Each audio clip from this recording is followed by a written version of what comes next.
Let's move next door. Much nicer than this room anyway. And this room's working. You ain't got to stop that filming now.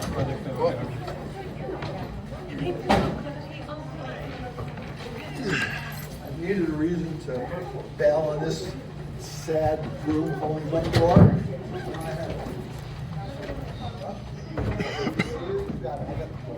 All right. You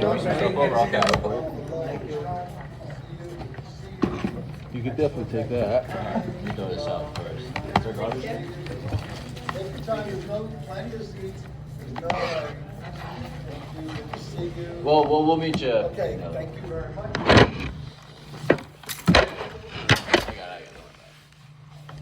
Is there garbage here? Outdoors, maybe.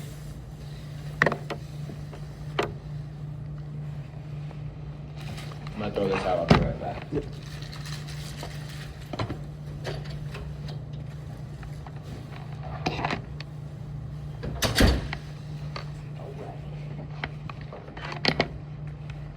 You want to sit in the same spot? Yeah. All right.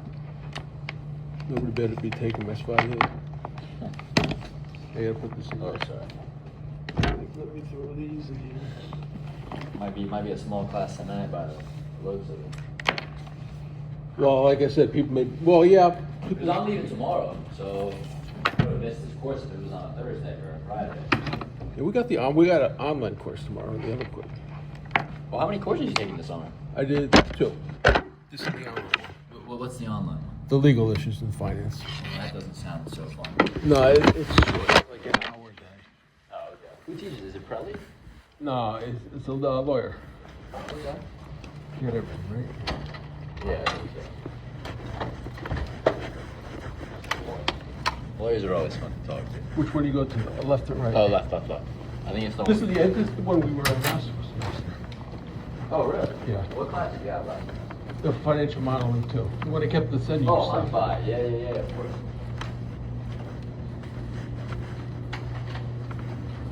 Sorry for that. How is he, bro? Is he like chill? Yeah. Is he kind of chill?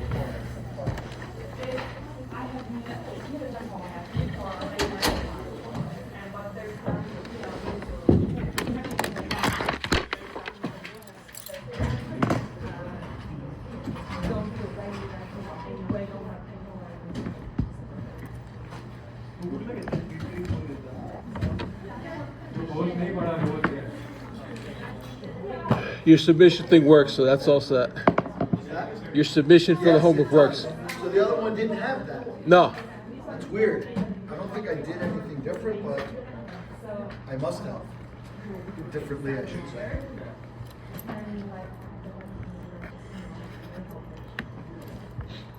Okay. Oh, isn't that nice?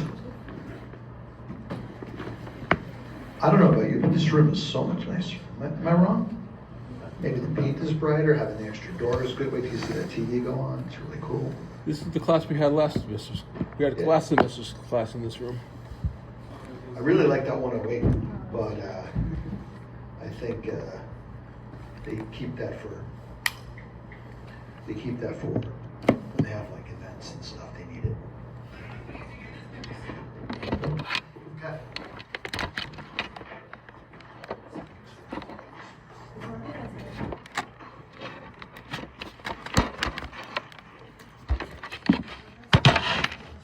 So as I was saying, so up until about a month ago, I was working at Mercuria Energy Trading Company in Greenwich, Connecticut, just about 4 miles down the road from here. And I could slip out at 5:30 and just roll on in here, no problem. Now I'm working for a crypto lending firm, and I'm at home. So I try to leave at 4, but we got really busy today. Last week I was in New York City, and getting to Connecticut this time is a little bit of a challenge, which is not an excuse, but just so you know that I am sensitive to your time. Okay, so tonight we're going to talk about. Let me get the system going here.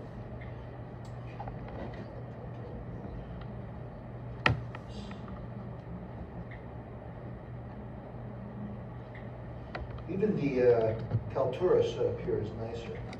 I can actually live stream this, but okay.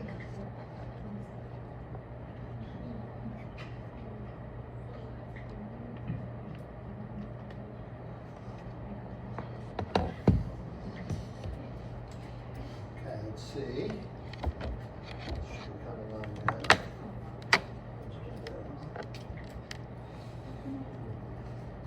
Mysterious. Let's get this thing going here.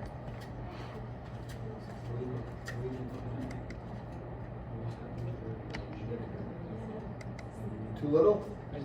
Just rough? Too much? That's all right. I should do it. I gotta get one of those automatic survey things for you. It's called these. Vote on stuff all the time.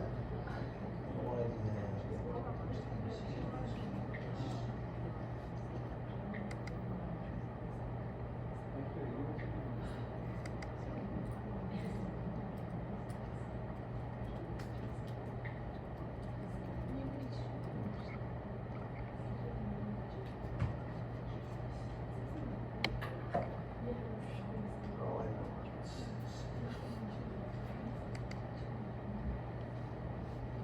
Good. That's weird. It's black. When that happens.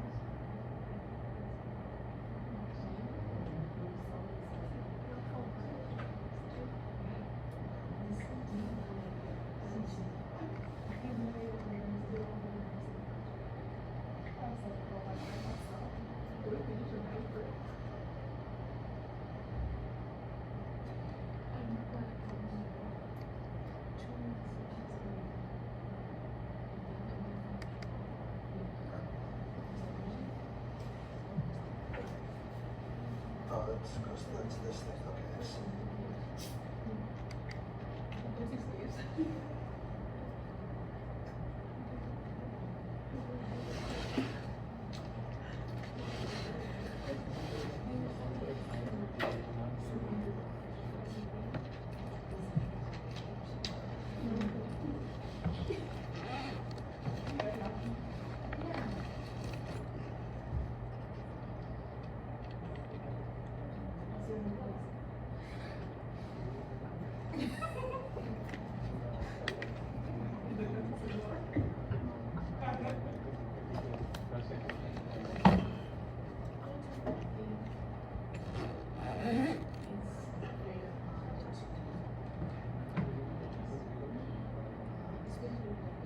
Okay, every moment has an interesting story.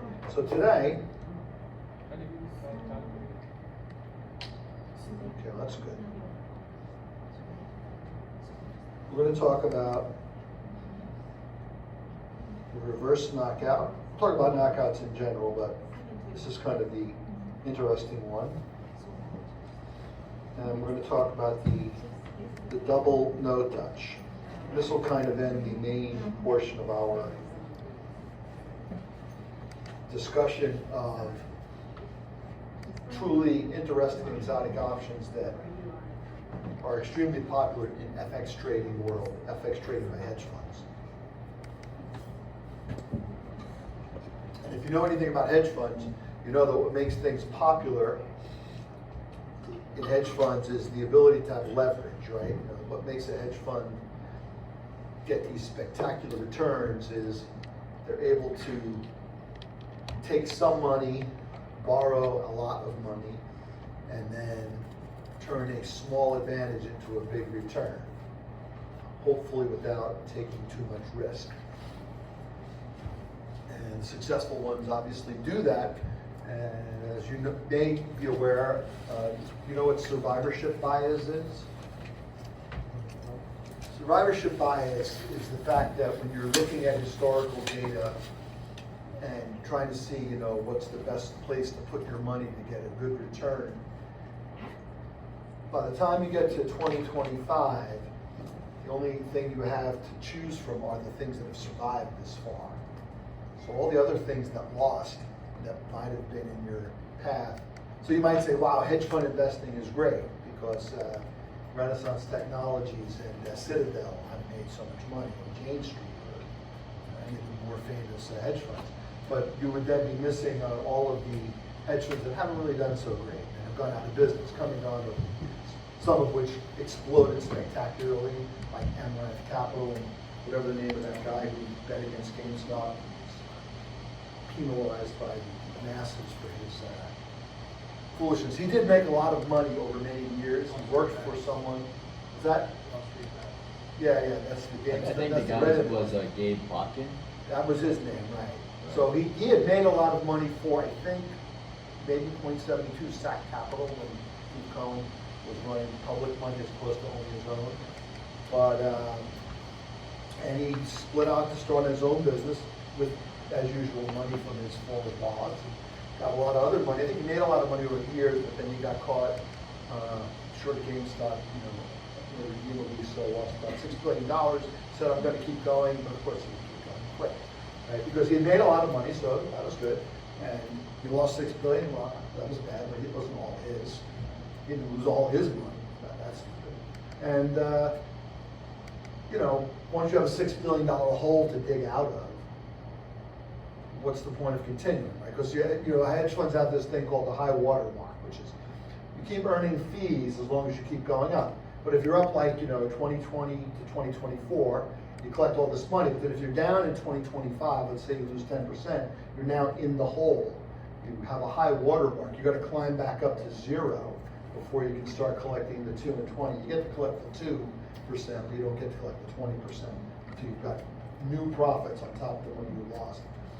And so if you go down in the hole enough, it just, you're incented to kind of shut the doors and start a new hedge fund, right? And if people are forgiving, you might not be able to get the money back from the people who you just lost money for, but other people will say, well, he had a good run. He just had one bad year, or she just had one bad year. So they like leverage, right? That's kind of the story of long-term capital management. I think we discussed this a couple of weeks ago. They famously returned on a 40% in 1994, which mystified me. I said, wow, what are they doing? And my friend explained to me, he was a little more advanced than me at that time. He said, well, they had, a 1% edge, 1.5% edge, and they levered it 33 times. There you go, 40%. So, what does that mean? You have $100 and you invest $330, right? So if your $330 goes up by 1%, you make $33. You return that on your 100, you made $33. That's great. There's borrowing costs, if somebody has to lend you money to put on that kind of leverage. Anyway, these two structures have interesting leverage properties that we're going to see. And they also have, and we're going to talk about these, and we'll see whether or not this proves to be true in the next week or two as we do a homework programming assignment too. You can think of this as, reflective of skew and risk reversal.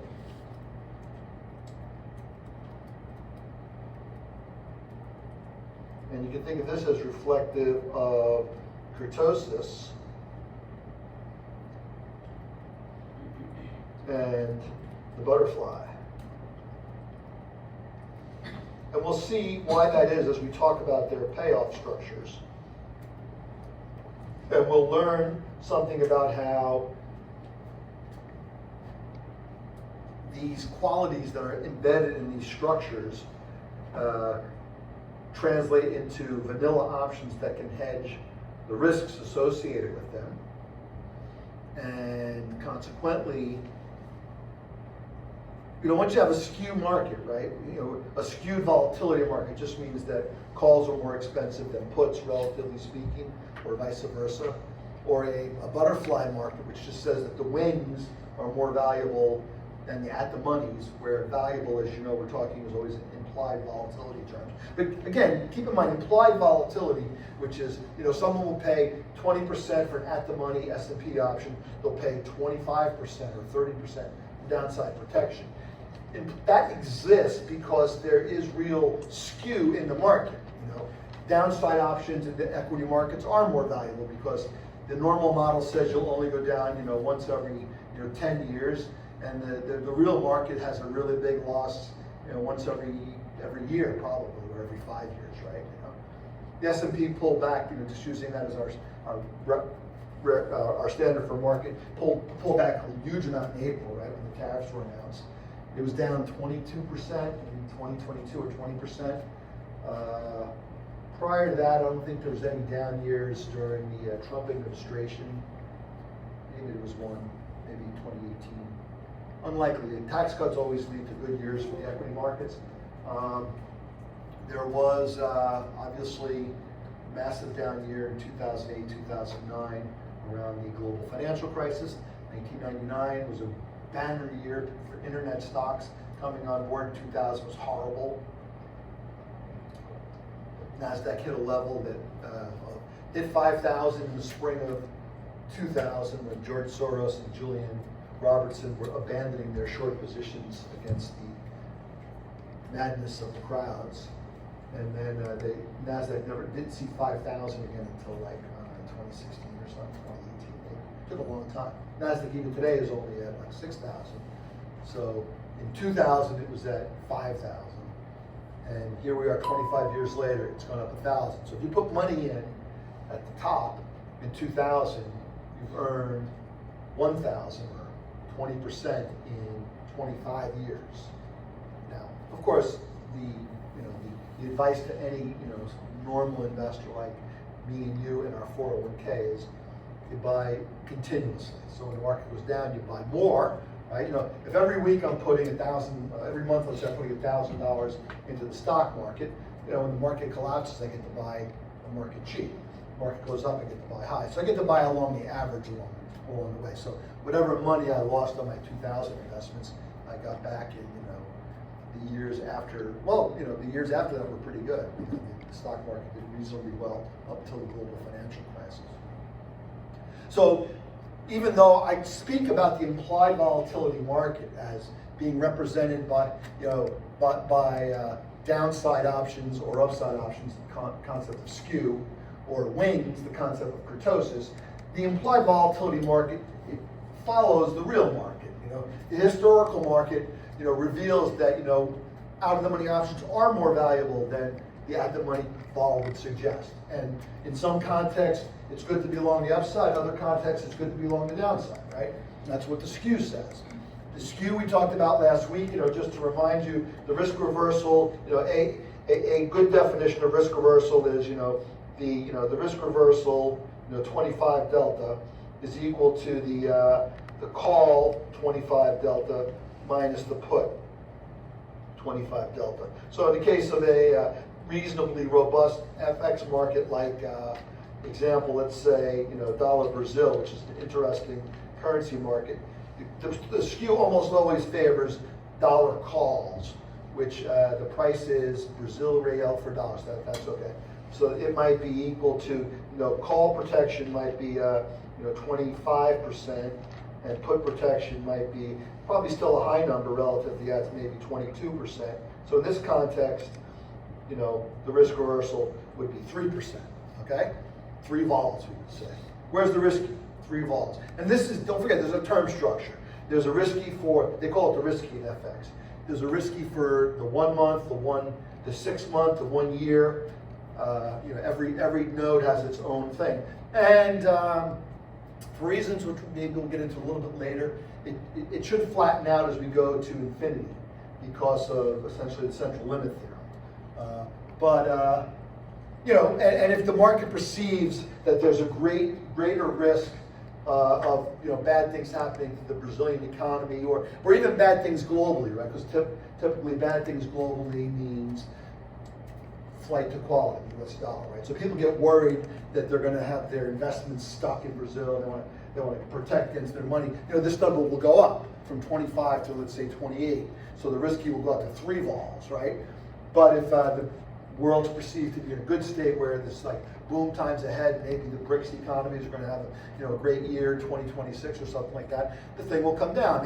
Three might be kind of low, but maybe it goes down to 2 or 1. I don't, I'm not in the market right now, so I don't know what that is the standard level. So it will reflect a preference for dollar protection. It's called, even though calls, don't forget, in the S&P, protection's always on the downside.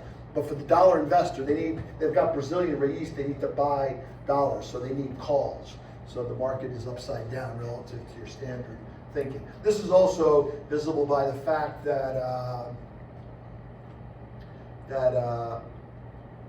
when you quote many foreign currencies, we call them foreign currencies here in the United States, other currency, right? The quotation is you're buying dollars. You're not, so the yen is like 130 yen to the dollar, right? The Brazilian reais, it's 5 Brazilian reais to the dollar, right? Whereas flip it around, to buy a euro costs $1.12 or $1.15. Dollar's had its worst first half since 1973 apparently, so I'm guessing rates are pretty, dollar's pretty weak right now relative to its history.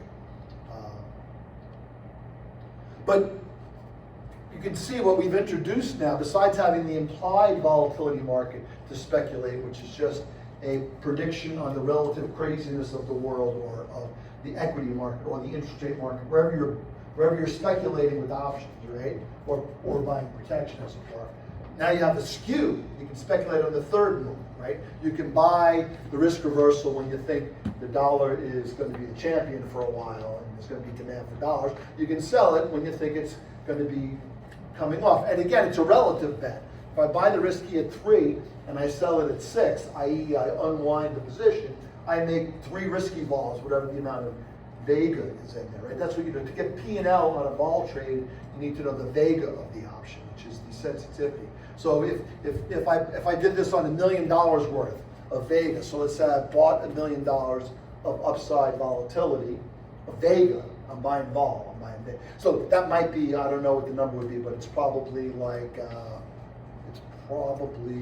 let's just say I buy $10 million of US calls in the 1 year, and I sell $10 million of US puts in the 1 year. And let's just say that happens to be, I'm long $1 million vega on the call side, I'm short $1 million vega on the put side. So net, I'm neutral vega, right? I have no exposure to the parallel shift in the volatility curve. But if the skew changes my way, by 1 vol, I will make $1 million by having made a good bet. So if I buy that, if I buy the dollar calls now, and all of a sudden something crazy happens, maybe a war starts to break out, or a famine comes our way, or coronavirus, or massive heat wave killing crops everywhere. All of those things might make the flight to safety happen, and this would be one way I could monetize it. By I'll unwind that position and take the vega profits on it. And we get another dimension. Let's see how this little thing is going to work here. I can't tell if I've done something to my Notability session or if the computer is doing something to me, but I'm going to suck it up right now. The black and white is kind of interesting anyway. We talked about the butterfly, right? I said the butterfly, and for the butterfly, let's use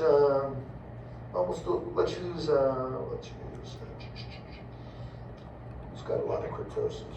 I guess another interesting currency pair to trade is U.S. dollar against South African dollar ZAR, as they say, or just ZAR, or I think there's a special. FX trades have lots of funny names. So the butterfly, the butterfly, which we just call the fly, the 25 delta fly, is equal to you buy a 25 delta call and you buy a 25 delta put and you sell 2 of the at-the-money options, okay, and you divide that by 2. So what you're really doing there is what are you doing here? You're buying a call, selling at the money, and then you're buying a put and you're selling the at the money. Okay? And then you're taking that thing and you're just averaging it. So let's just say, we could actually, I'm just going to pretend, let's keep us in the same market for a second. So the 25 delta calls, we had a 25. And the 25 delta puts, we had a 22. Now the ads depends. Like in the S&P, we know that it pretty much goes straight down. So the calls may even be cheaper than the at-the-monies. But here, maybe the at-the-monies are only 20%. Okay? And then we divide that by 2. So what we're saying is that, percent, right? We're saying calls trade at 3 vols over the ads. Puts trade at 2 vols over the ads. And the average of 3 and 2 is, this is 20%. Another 0 here. 20%, so that's 47 minus 40. Oh, this is not divided by 3%, it's divided by 2, right? So it's 3.5%. That's the butterfly, okay? So we have the butterfly is 3.5. So we say, so summary, right, in this case, the dollar Brazil, let's call it let's just say it's the 1 year. At the monies are 22. The 25 risky is, what did we say it was? It was at 3, okay? And 25 delta fly is equal to 3.5, okay? So in this way, you can trade 3 different things with this structure. You can just trade the ads, speculation on the general level of volatility. You can trade the skew, reflection on the value of calls versus puts. Or you can trade the butterfly, which is a possibility of getting to the wings. And we'll see why the butterfly depends on the wings. But you can see it's really saying wings are more premium. Calls and puts, 25 deltas, are both worth more than the ads. How much more is the wing worth? In this case, we said it's an average of 3.5. I think I did that wrong, right? Because it's 5. 5 plus 2 divided by 7. Okay, it's 3.5, right? And then if you trade any of these, if you do the at the money, it's a pure vol play. So you're not going to hedge the vol. But you could do either the risk reversal. Typically, you might do the risk reversal and the butterfly at Vega neutral, which means that the amount of Vega that the transaction has is 0. That, initially, that gives you pure speculation on the kurtosis or the risk reversal. And I said we do it in the 1 year. If you do it in the 1 month, you can do it in the 6 month, and so on. Okay. And there's different dynamics, right? So one of the favorite sayings of my first good friend who was an options trader in FX, he would say, options are for selling. Okay? So if I told you this in an interview, I said, I had a good friend who was my first options trading friend. He said to me, options are for selling. What did he mean by that? And why would he think that? So what's he speculating? He's speculating that the implied volatility, which is where he can sell options, I would say he, but it could be a she, right, is higher than what he expects or she expects the realized volatility to be, right?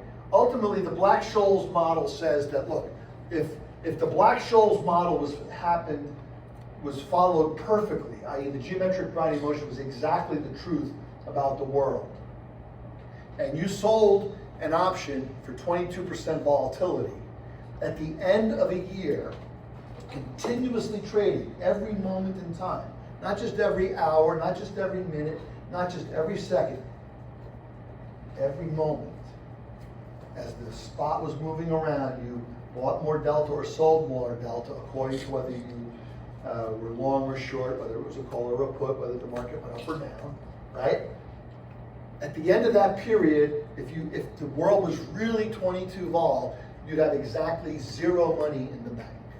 That would mean that you had taken, if you sold the option, you took the premium and you invested it. Every time you sold something, you got more money, you put it in the bank. Every time you had to buy something, you borrowed money, you paid interest on the bank. You did that for a whole year, and at the end, if your 22 was the perfect forecast, then your P&L will be zero. Now, of course, your goal as a trader would be, I'm going to try to sell it at 23 to my friend over here, and buy it back for 21 from my other friend over here, then I would have neutralized my risk entirely, and I would have captured 2 vols times whatever the amount of vega in the option. Remember what vega is? Vega's, if you did the homework assignment 1, right? You take the option price, you take the option when the vol is 20, what's the price? You move it up to 21, what's the price? If we're doing standard difference, you do 19.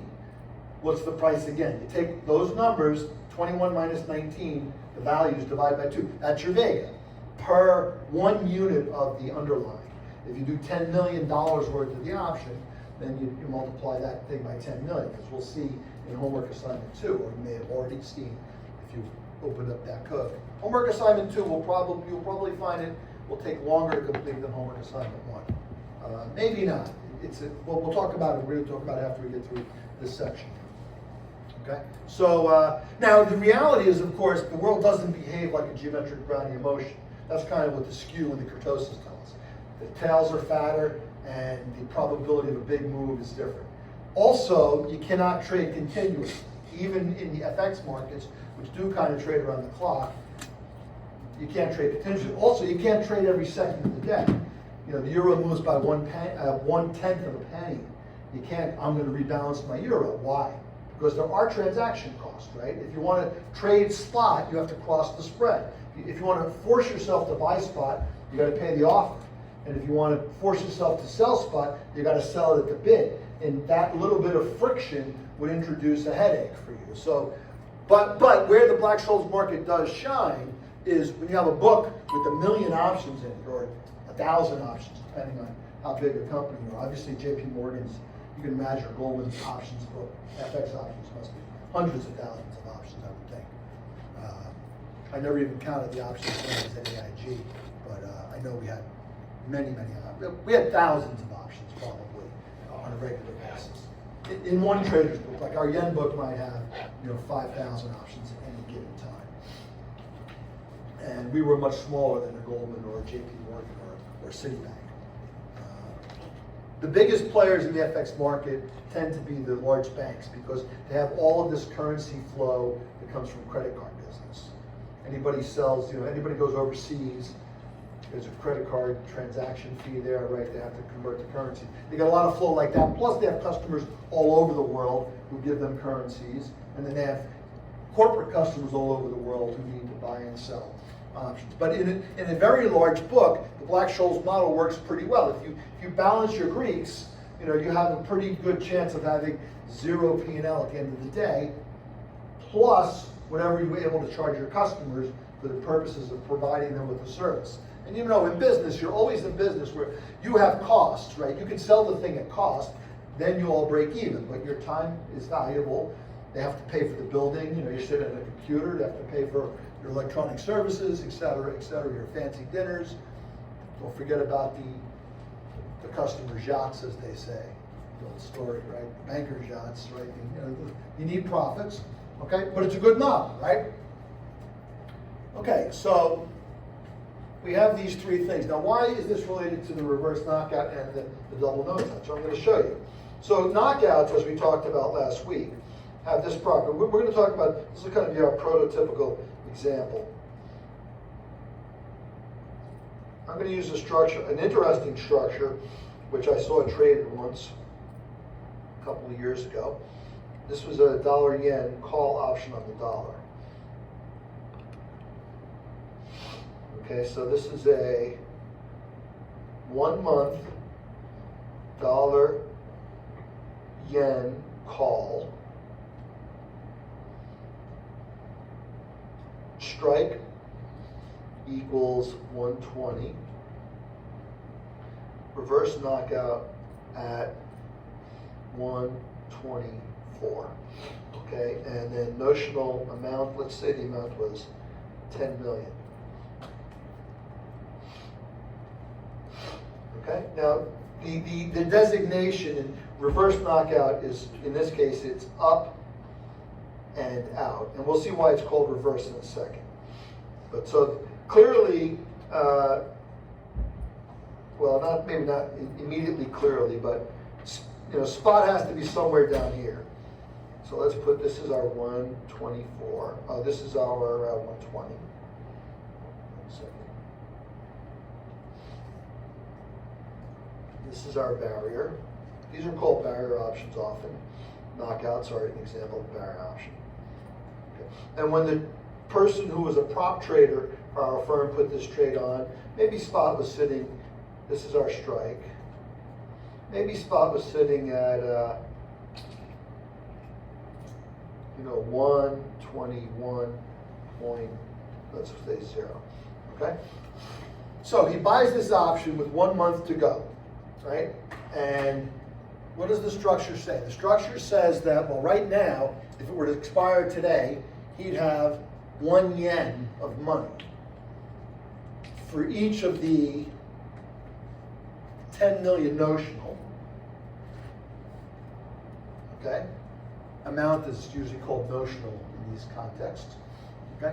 So what would that be worth to him if it expiry happened today? He'd get 1 yen, because he's buying for 120. He's buying $10 million. But they're really worth 121. So he can sell them immediately in the market. He'll have 1 yen of profit times $10 million. So he'll have 10 million yen of profit. And then you have to divide it by 121, the current level, to convert it back to dollars. So 10 million, let's say if we were dividing by 100, would be 1 million. So it's probably like $870,000 or something like that. Okay? So far, so good? Understand the P&L calculation for FX in this case? Right? FX P&L looks like this, right? FX P&L, euros. $10 million times 112 strike minus 110 equals 2 cents times 10 million, which is going to be 20 million. That's going to be like 200,000, I guess. Right? 20 million pennies divided by 100 becomes $200,000, right? Whereas if you're doing, this is euro, which, oh, thank you, Steve. Euro is the currency pair. Here you go, what? She's very helpful, but just not really always clued in. Euro is this currency pair where the second 3 letters of the dollar, anytime the second 3 letters of the dollar, you often don't see them written. Whereas dollar yen, you have to specify that you're buying dollars and you're paying in yen. Profit would be, what do we say, 10 million. This should be, I made a mistake here. I'm going to fix it.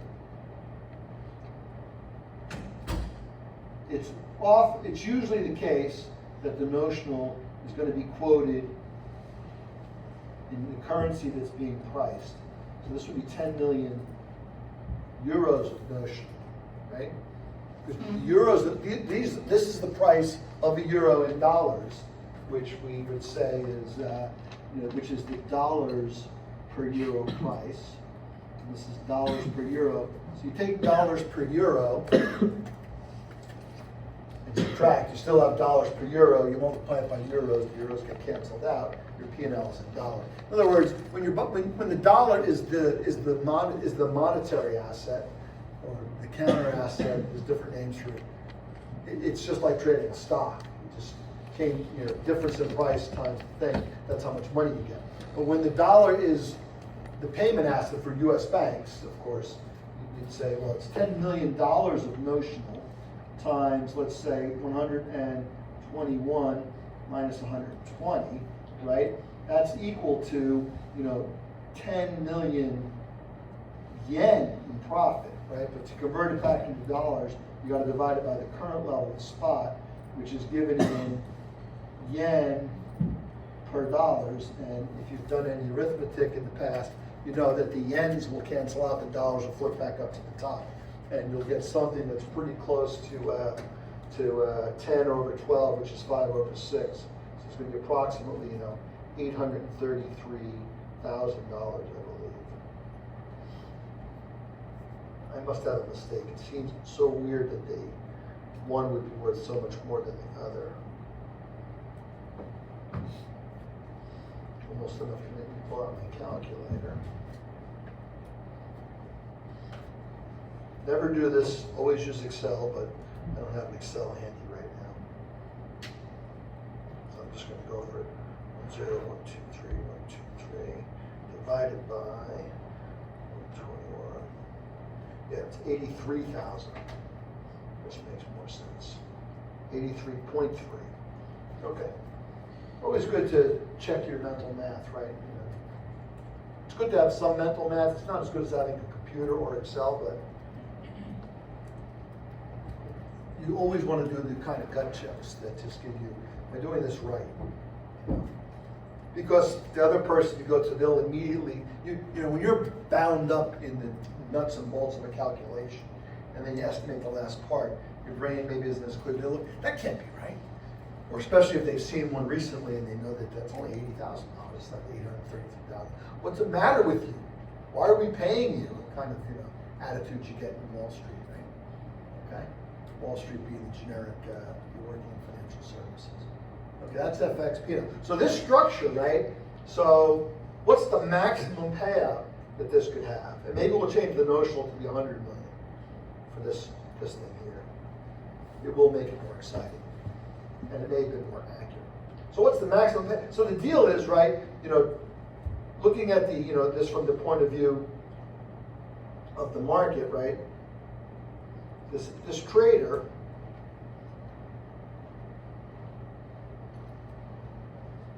we said spot was here.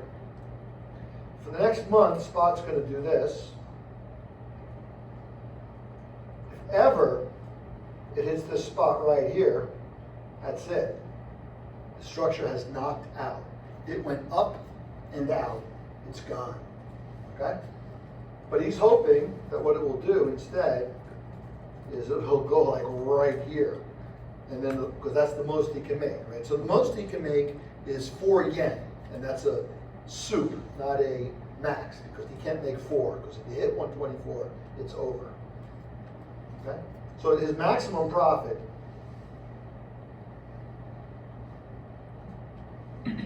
equals, 4 yen per, it's really, in math we call this not the max, but the soup for the least upper bound. Soup means you can make up to this number, but not this number. Sometimes the soup and the max are the same, but this is an open interval, right? He can make between 0 and 4. For you math makers out there, okay? And then converting that back into dollars, at each higher price, he gets a slightly worse exchange rate on his profits, but that's okay. That introduces something known as Simpson's paradox, which we probably will not cover.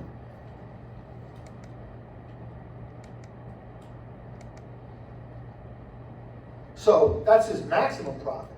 And of course, there are many paths where the spot price just goes down and it finishes out of the money, he doesn't get anything. There are many paths where it goes up to 124 and passes 124, he gets nothing there. Or it passes 124, ends up at 123.99, he still gets nothing because once it's knocked out, it's knocked out. So there's a lot of paths that get this person nothing, and there are a lot of paths that only give a little tiny bit, 1 yen or less, right? 1 yen or fewer, I guess I should say, right? So what does he get? Well, the difference for the trader, why do this, right? And the answer is, leverage, right?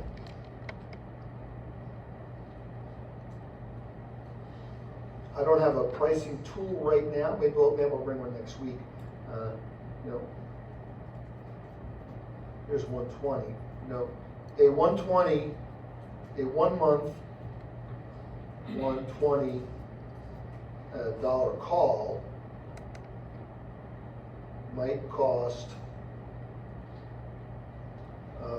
let's just say 1% of the USD notional. So 1% times 100 million would be, it cost them $1 million to buy this, okay? A 120 add a knockout. So first of all, if I add a knockout, what happens to the price?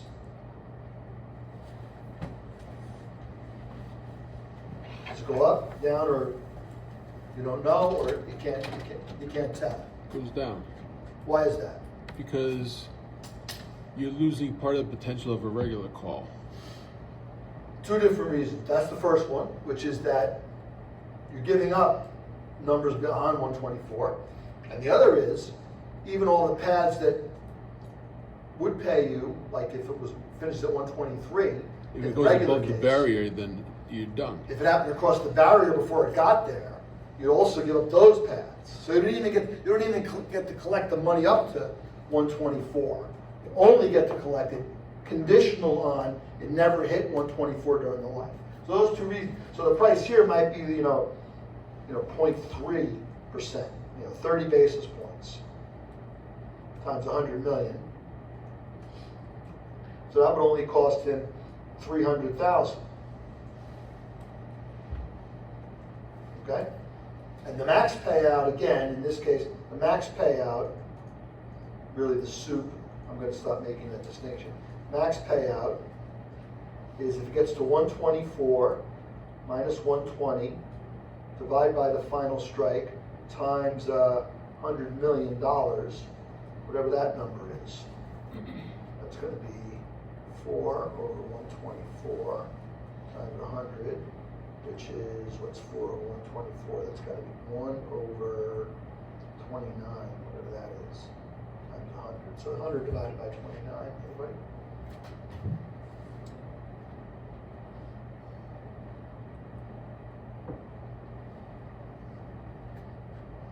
That'd be close to 3 million.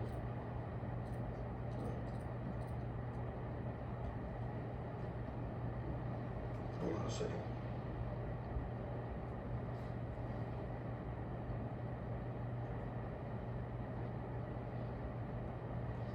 Yeah, it's like $3.2 million. Is that right? Okay, that's pretty good. So that's the bet, right? If this were the true numbers, I'm making up the numbers, but it's probably somewhere in the ballpark of reality. He's willing to gamble $300,000 on the chance that he might make $3 million. Now, you got to get to like 124. All those pads that go down, which is roughly 50% of the pads, gets nothing, right? All the pads that hit 124 and finish down below, probably another 25% of the pads, he gets nothing. All the times it just barely moves past 120, he gets a tiny little bit. I may not have to, the ratio is correct, but what he's buying is this leverage, okay? Now, what's the dilemma? Okay, so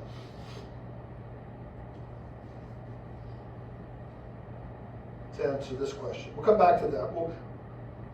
We'll come back to that in a second. We have more to talk about. How?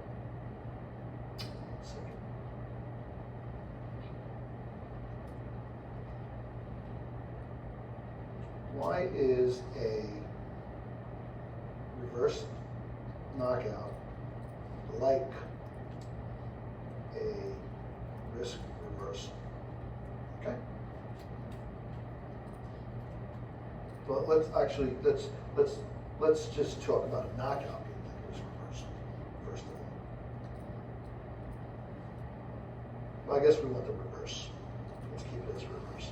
So let's not make it such a crazy scenario. Let's put the strike back at 100. And let's put the, we can keep the barrier at 24. Okay? Okay, so this is a strike equals 100, RKO equals 124, dollar call, which is also a yen put. In FX markets, everything is a call on one currency, a put on the other currency, which is not that different from Apple options. Apple options are a call on Apple, a put on cash. Okay. All right. So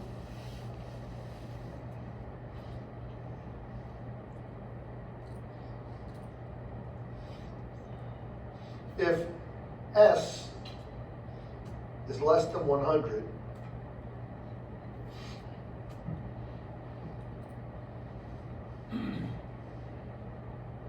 the long position wants more or less volatility. This is a quiz.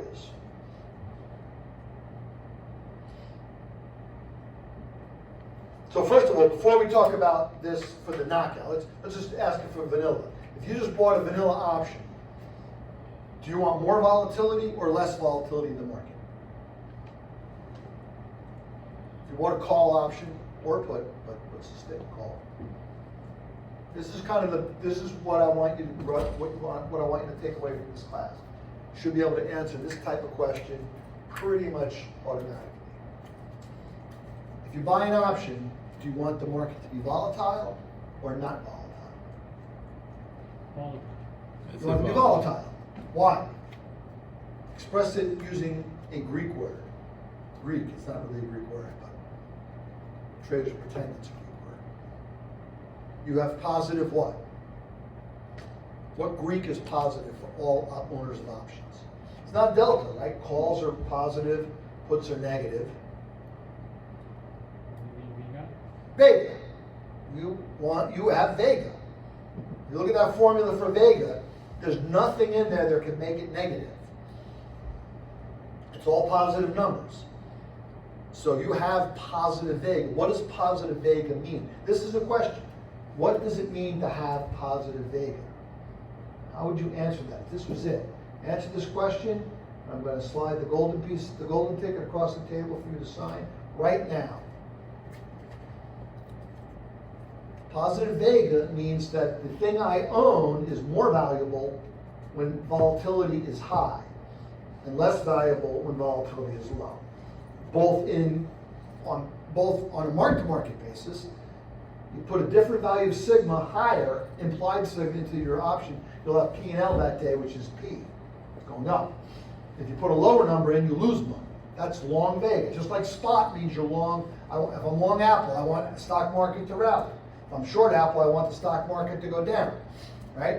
If I'm long Apple options, and I'm not a directional player, which if I'm long a call, I want up, I'm long a put, I want down. If I'm short, it's the other way. No, but if I'm long options, I just want more volatility. Every option becomes more valuable immediately when volatility goes up. More specifically, when the implied volatility goes up. But usually if the real volatility in the market goes up, the implied volatility will follow. Market gets crazier, people have demand for options. The VIX goes up, right? So the answer here is, first of all, well, so for a vanilla option, the answer is crystal clear. You always are long Vega, you always want more volatility. You also are long Gamma. Vega and Gamma for vanilla is always the same option, same sign. Gamma means you're hoping that the market will maybe fall so you can buy back cheaper, or sell more expensive. Remember, long Gamma means you're the crystal ball. You can buy low, sell high. Buy low, sell high, buy low. You are magic with gamma, positive gamma, until when? When does Cinderella hear the stroke of midnight and turn back into a pumpkin? Or shouldn't turn into a pumpkin, but her coach does. You know the story of Cinderella, right? Girl gets magic slippers from her fairy godmother, gets to ride to the prince's ball in a pumpkin that's a coach, and then at midnight it all changes, right? Well, gamma, right?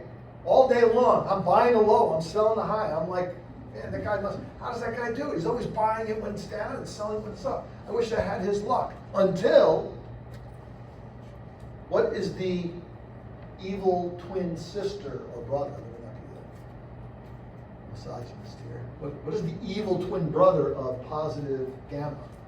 Negative.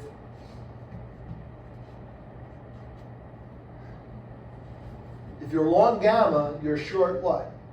Which the other Greek, there's one more Greek, I haven't mentioned it yet. Don't say rho. You only coded up 5 Greeks in your homework assignment.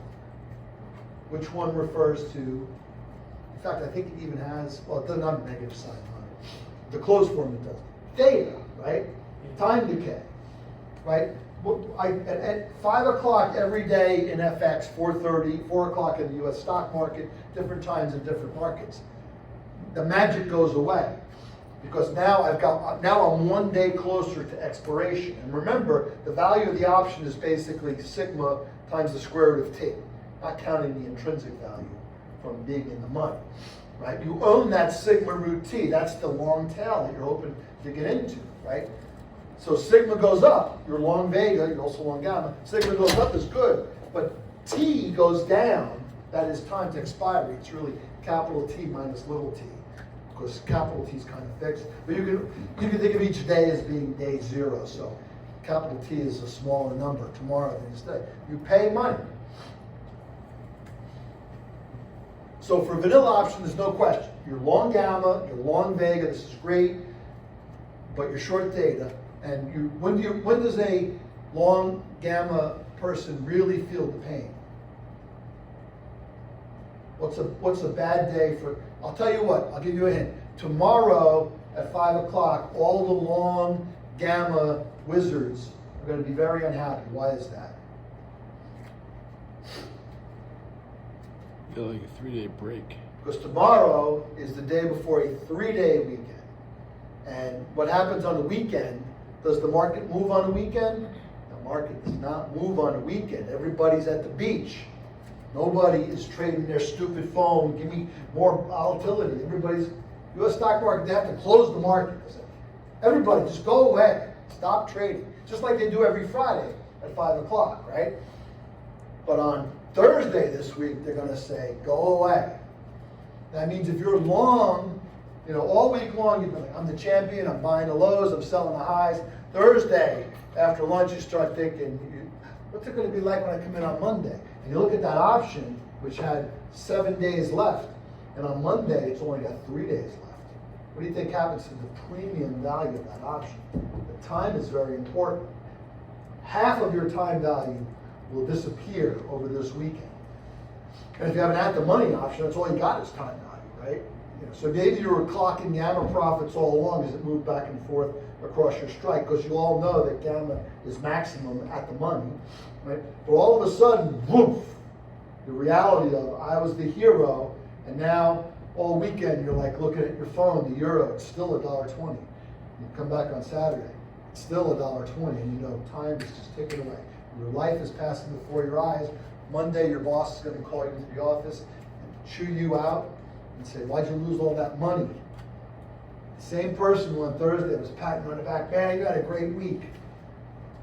Monday, he's calling you in. What happened?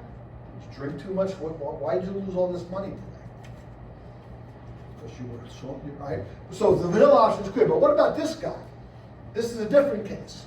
Spot is below 100. So do you want there to be more volatility, yes or no? Well, let's see, your strike is 100, and your spot, let's just say spot is 90, but it could be 90 now. What happens to you if volatility goes to 0? Does your option ever finish in the money? No. right? The barrier is not a problem, but the spot is a problem. So when you're down here in the bottom, you want volatility. You need some incentive for the market to shove that thing forward. So if we learn how to compute the formula for the reverse knockout, because there's a formula just like the Black-Scholes, a little more complicated. That formula will almost certainly kick out positive gamma when we're down below 100. And what happens is, when the barrier is far away, just imagine 124 going out to infinity. You know, let's just pretend that the barrier was instead, 190, right? Well, 190, let's face it, if spot's at 100, it's never getting to 190 in a year, a month, whatever period of time we're talking. Never being a colloquial word for, yeah, it might happen, but it's not really going to happen. If the barrier doesn't come into play, so this is just a vanilla option, right? When the barrier is far away. But when the barrier, so down here, right?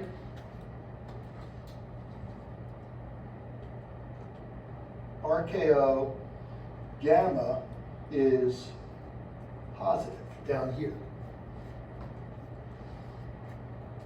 And even here, RKO gamma is still positive. Like, this is, let's say this is 90. Let's say this is S equals, let's say 107, for example. And the exact value of S, where the gamma is going to switch from positive to negative, will depend on how much time is left. Because this 190 being far away, right? Well, when there's only 1 day left, if you're at 100, well, 124 is pretty far away too. You're not going to wake up tomorrow and the dollar yen has moved by 24%. That doesn't happen. Okay? It doesn't move by more than 1% or 2% a day, typically. 2% is a big move in the big currency pairs.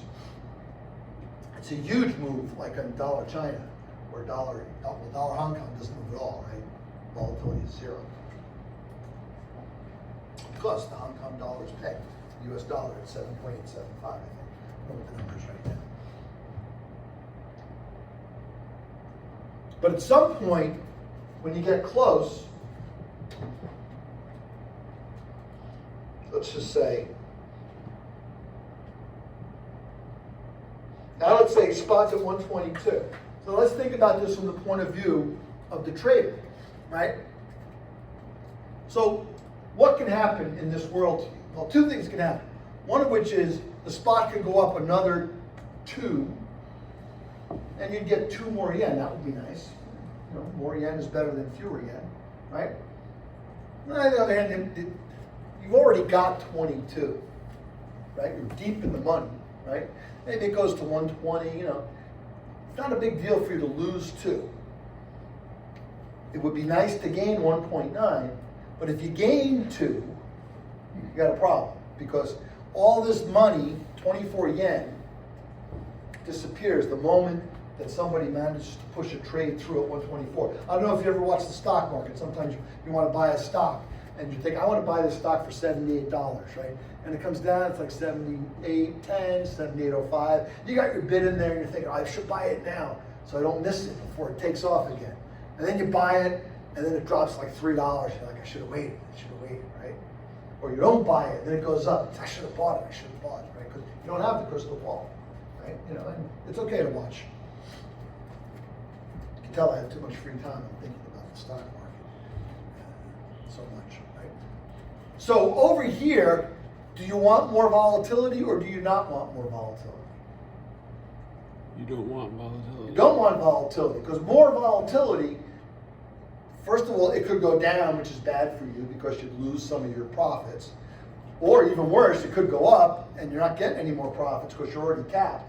Either way, more volatility is probably very bad for you, right? If some news breaks on the last day, either one of the two things will happen. It's going to drop a lot and you're going to lose some of your money that you had booked, or it's going to rise a lot and you're going to lose all the money you had. So you definitely have negative what? If you don't want more volatility, you have negative what? Negative Vega. You have negative Vega. Say Vega, just so you know. You get paid into it. And it's not a Greek letter, although traders pretend it's a Greek letter. It is the name of a star, but it's not a letter. But it starts with V like volatility. Who knows, somewhere in the history of the world, maybe some etymologist will dig it out and say, this was first used by, Nancy Smith at Goldman Sachs in 1987. And the word just stuck. Sometimes people call it kappa, because kappa, K, is a Greek letter.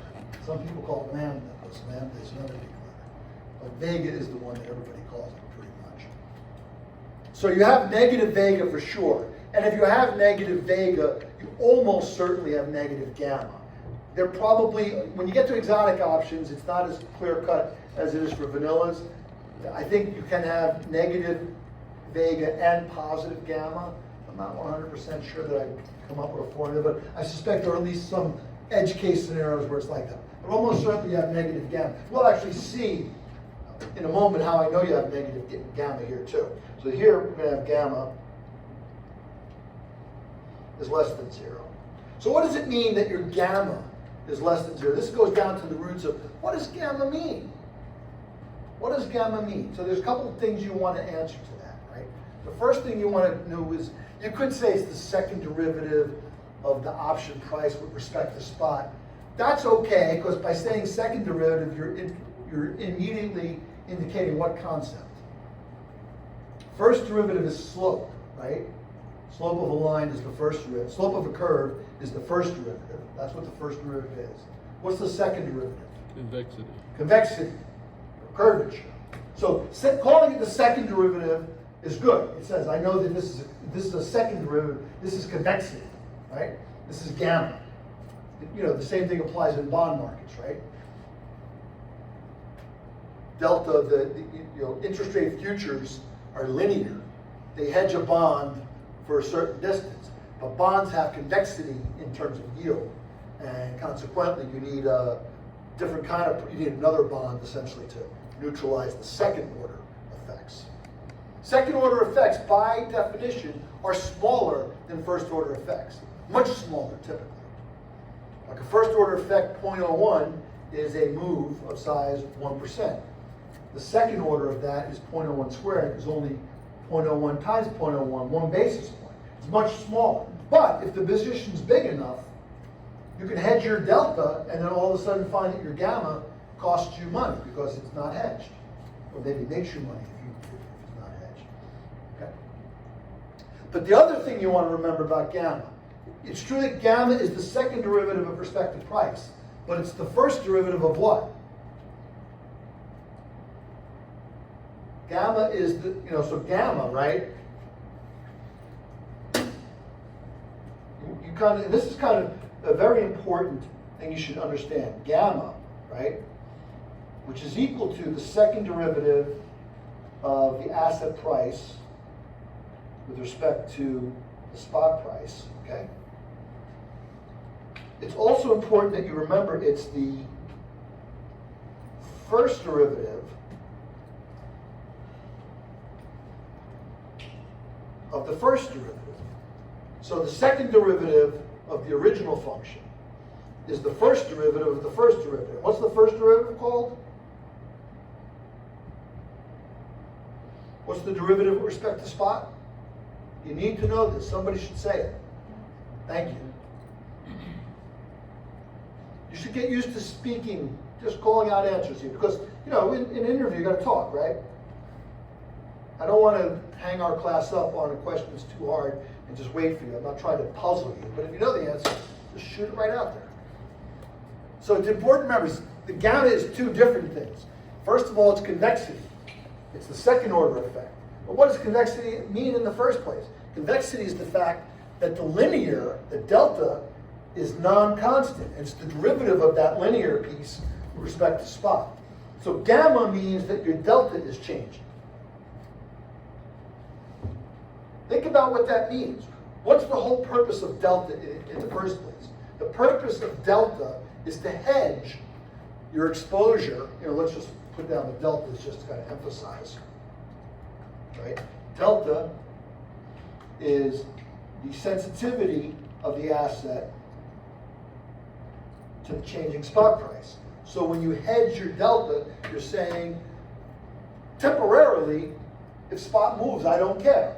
If it goes up, I'm long delta. I did a long delta hedge, so I'm going to make money. If it goes down, I'm going to, well, it depends on which side your delta is, whether you're going to put or a call, right? But you know, it just says I'm neutral to small moves in the spot asset.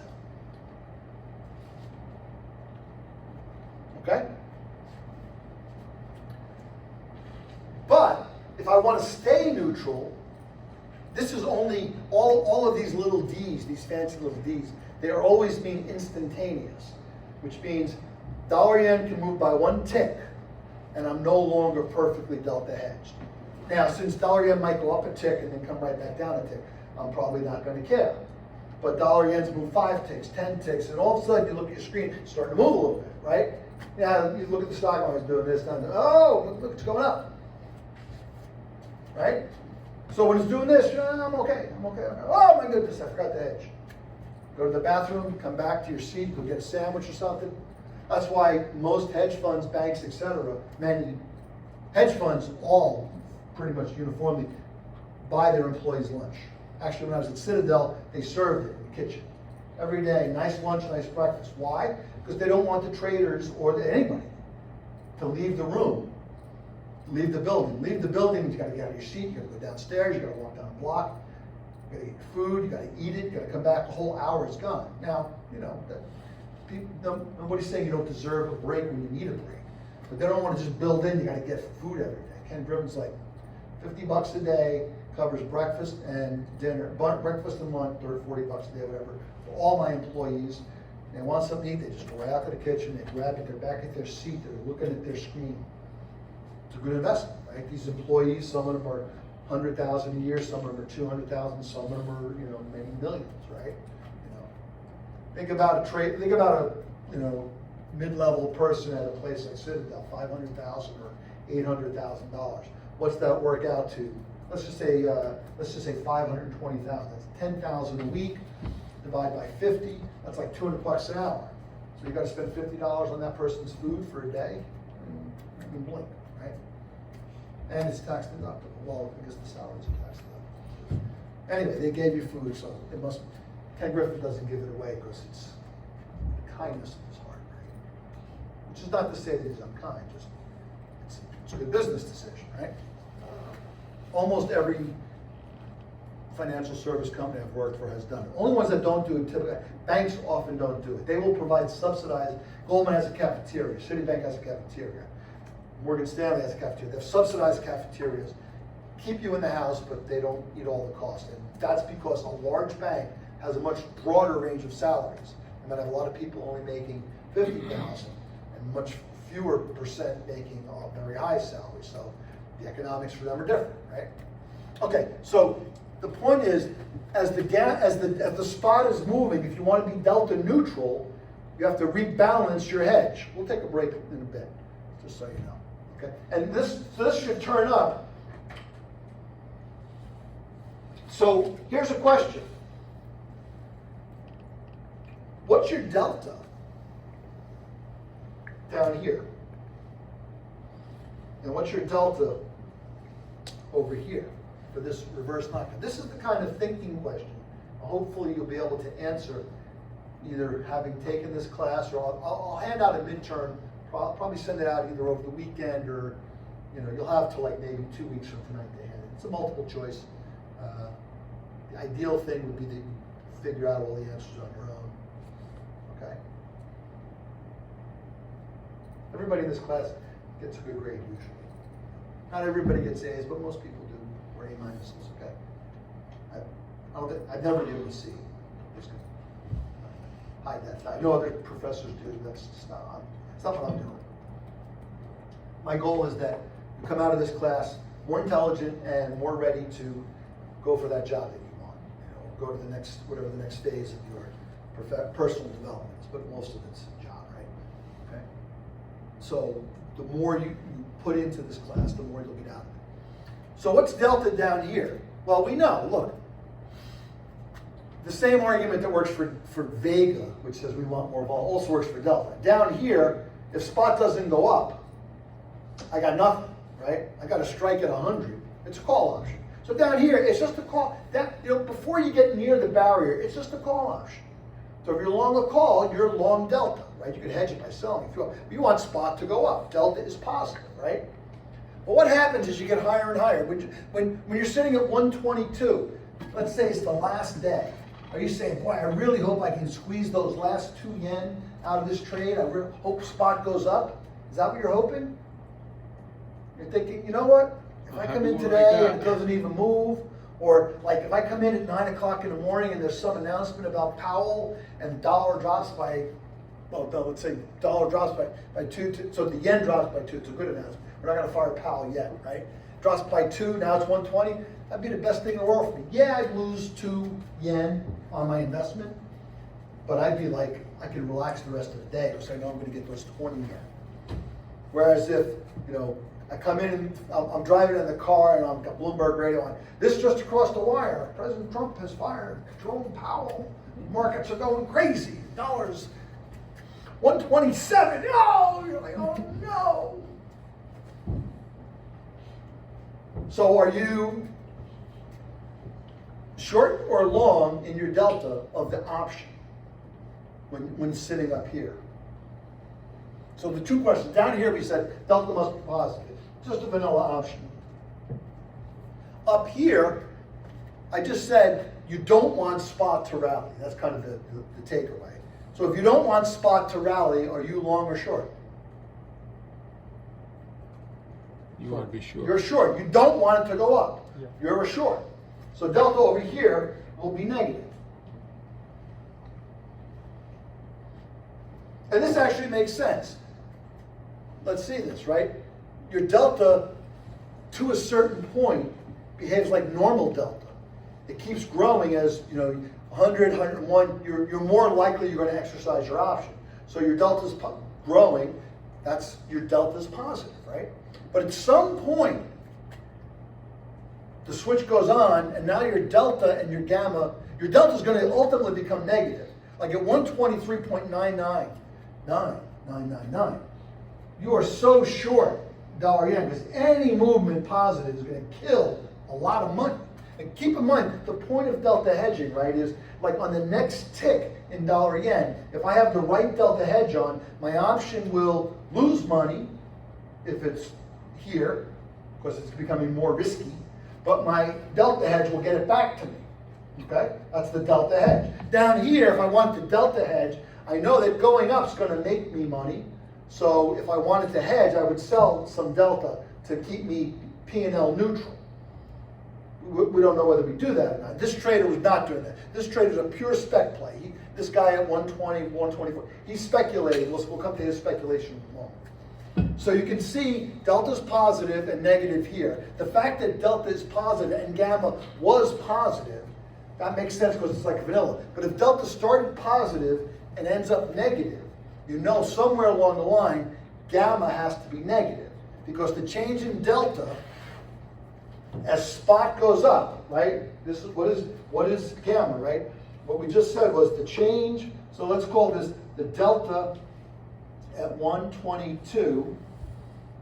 Let's call it 123 minus the delta at 100, right? Is going to be a negative number. The delta here might be, this is like a regular vanilla option at 100. So this is like 50%. Over here, your delta is actually negative. So this is unusual, right? It could be negative. It could be a big number too. It could be like negative 400%. So your total delta is your total gamma for this admittedly very sizable move is like negative 450% on the move. So you get different things happening here that you don't see happening with vanillas. Delta for vanilla. What's the story on the delta for vanilla? Here's a good question great interview question. What's the range of deltas on a call option? The range is the smallest value to the largest value. What's the smallest delta a call option can have, and what's the largest delta that a call option can have? Is it minus infinity to positive infinity? Close. Halfway. even half right. Totally wrong. I could be wrong, but I'm pretty sure. When I say stuff on video now, if I made a mistake, I know. I hate it if I'm wrong now. The lower bound on the delta is, what's the formula for delta? So the formula for delta, this will answer your question. Your answer was close conceptually, but you did not. So what does ND1 look like, right? ND1, you know, D1, here's your bell curve, right? Right? D1 is some number, could be here, it could be here, could be here, right? Okay. D1 is the CDF, right? It's the cumulative distribution function. So it's all of the area. This is ND1 here, right? So what do you know about the area? 0 to 1. Right. It's between 0 and 1. Delta of a call can never be like, you know, worst case, like your option is totally worthless, so you don't care what happened. You know, if your call option has a strike of 1 million on Apple, and Apple's trading at 100, your delta is 0. Effectively. That's the only caveat. So the real range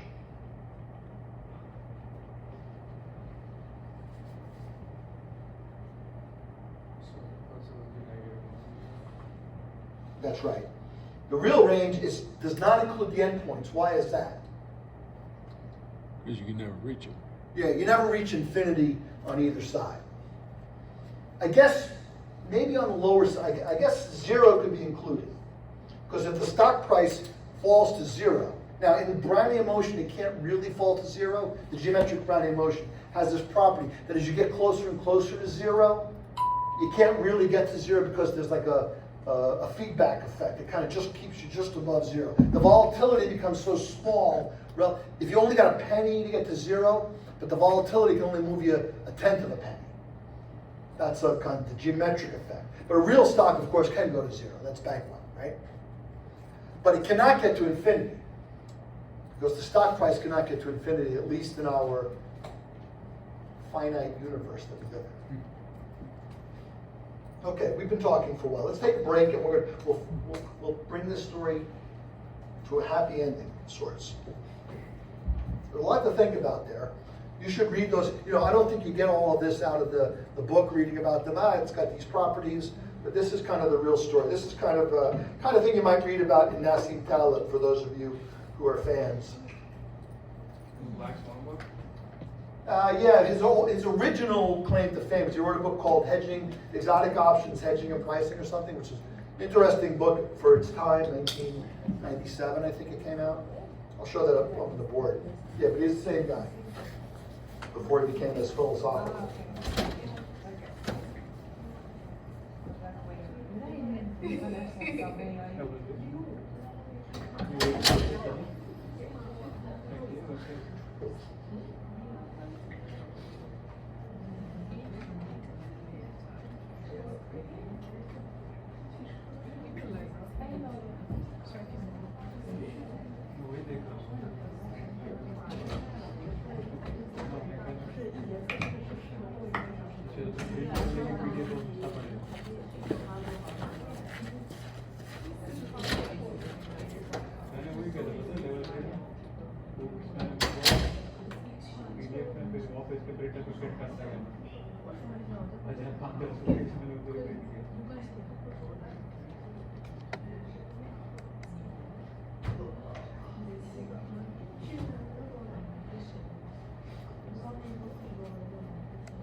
केलं register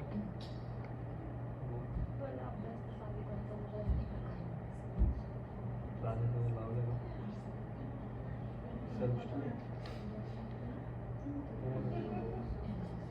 याच्याकडे अच्छा वो तेरे वाले बॉम्बे वाले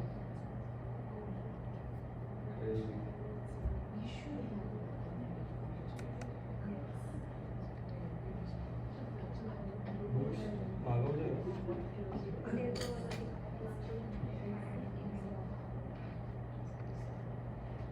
मुंबई में मेरे को 1500 रुपये की बुक लेता था बाय यहाँ पे मेरे को 800 रुपये तो ये ना ऑथेंटिकेट होना बायोमेट्रिक चाहिए ना इधर ढूंढना पड़ेगा बायोमेट्रिक मिलेगा नहीं तो वेबसाईट लावून तुला भेट मारले ते पण परवडेल ₹10 एक I'm sorry, yeah, I choose the Ponzi scheme, the Security Exchange Commission versus inbound but it's about the concept when the investors I started like this just first page where I was explaining त्यापेक्षा एखादा tab विकत घेऊन टाक $200-300 सही बोल रहा है तू आई but दिल में सेकंड हैंड है बराबर $300-400 काय you पण know, I just started like basically the first part and then but when I read they have to write like 6 pages. He Like, are you just kidding? The whole case, like the whole case is 25 pages. But I think it's I would say, of course, it's Yeah. इकडनंच करते का ते म्हणजे इकडे आल्यानंतर इकडे आल्यानंतरच केलं म्हणजे उसके बाद अगर बुक रहेगी तो फिर फायदा लेना है डिफरेंस तो नहीं होगा Format? हाँ जर मतलब कॉन्सेप्ट सेम है Okay. You know what I was thinking? Like, the हाँ लेकिन अगर इसको 100 लाने के तो फिर लेना पड़ेगा Because it is like, Just keep on repeating the same thing. Right. So I choose the safe person. 100% कैसे क्या आएगा Okay. देखो परसेंटाइल बेसिस पे है ना तो 100% इसका it can be 90 मार्क्स 100 तो मेरे को लगता है That was like regular format in my undergrad. And I was like, oh, look, like, दिखाते ना 135 मिनट्स के तो how it's called, the paragraph. लेकिन ऐसे क्यों रहेगा एक ही दिन में खत्म अरे बोलो जय श्री राम लगा Now I've forgotten the word. ये पेमेंट हो सकता है लेकिन लेवल 2 नहीं होगा 2 का क्या रहता है हाँ तीनों लेवल 3 में रिटर्न क्या रहता है So they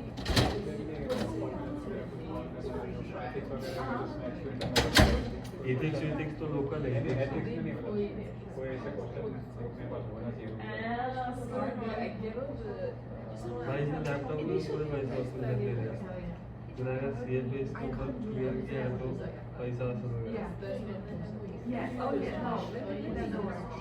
Yeah. Yeah. Sure. Oh, because it's gonna renew everything. Yeah. I guess it's English for hi, it works. It works. I saw like the oh, I it's do like it in this edition is continuous Do it, get it. But myself, I have book agreement which I put for all the secrets. Like the book from even. It gives you use it for Like, yeah, for some This class or in general? In general, just kind of like. yeah, I was like, right. So you can't count. Right, right. I did, but I was it's like, kind of okay, like, I'm it's gonna very, do it's it. very I just give them No, like no. an idea. Yeah. Really, you know, calculus 1 where you learn Yeah. about the first year of this stuff. There's a reason that's what calculus 1 is. It really is the most important thing. Calculus 2, it's important to learn ये वो about. तो सारे value भी करने का It's not that important to learn all the complicated integration formulas that are often over stuff that goes into computer. Oh yeah. ये fix नहीं है ना एथिक्स लेवल सुपर नहीं आता है ये कौन सा Or more generally, to take many small things, sum them up, and get a Because even like those things, they have, oh, there's a, you are something, there's a phrase for. And then, from there, and then series, which is well, not really like more even before we get to series. Well, Taylor series, we talked about this, right? The change in the P&L was the delta, change in spot, gamma, square, tons of change in spots, square, longitude, that thing, which is the P&L decomposition, or also that's the ball, is Taylor series. And then understanding. Especially like when you go to Got a surface. This is the surface, and this is the x-axis, this is the y-axis. Depending on which way you move, sometimes you're going, you're changing one way. Now this thing is the surface. Although you can see as you go here, the changes are smaller than they are here. And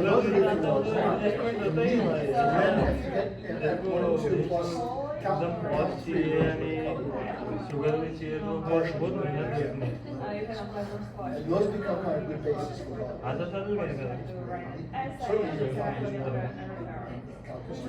Full sugar. Then you also want to remember how to close down. You used to matrices. I feel like that, I didn't send them. It doesn't matter. Any force on the side, you find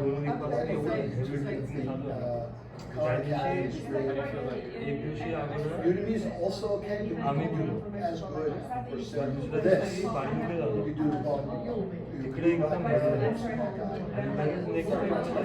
YouTube. That's a little more abstract.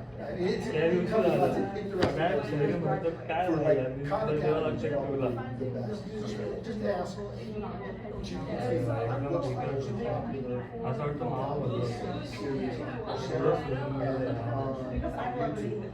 And you don't really need to learn every single why delta is what it is. It's like, the point is like, delta says, like, for a small period, even though this payoff is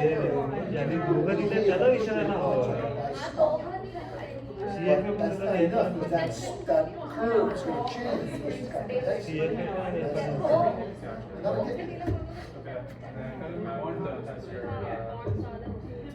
I know you're in Georgia Tech. It was great. Excellent. The coding aspect of Definitely. And it's, there are things that could be better about it, but I think we're improving on it. 2 years. Yeah, it's good. Take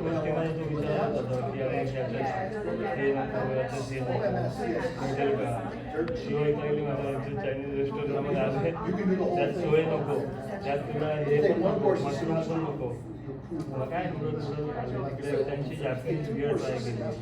used to be finishing like 67.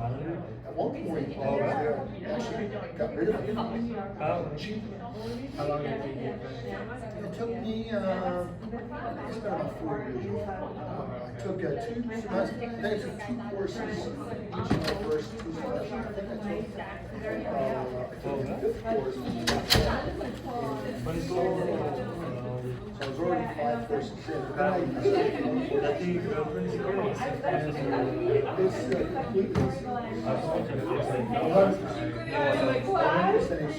It's architecture outpace. Yeah.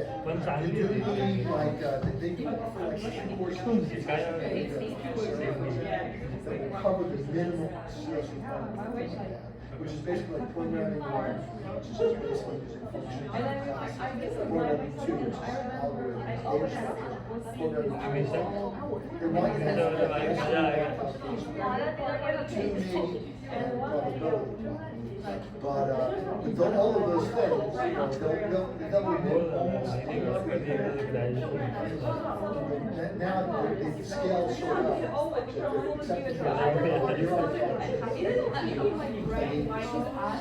first time I applied was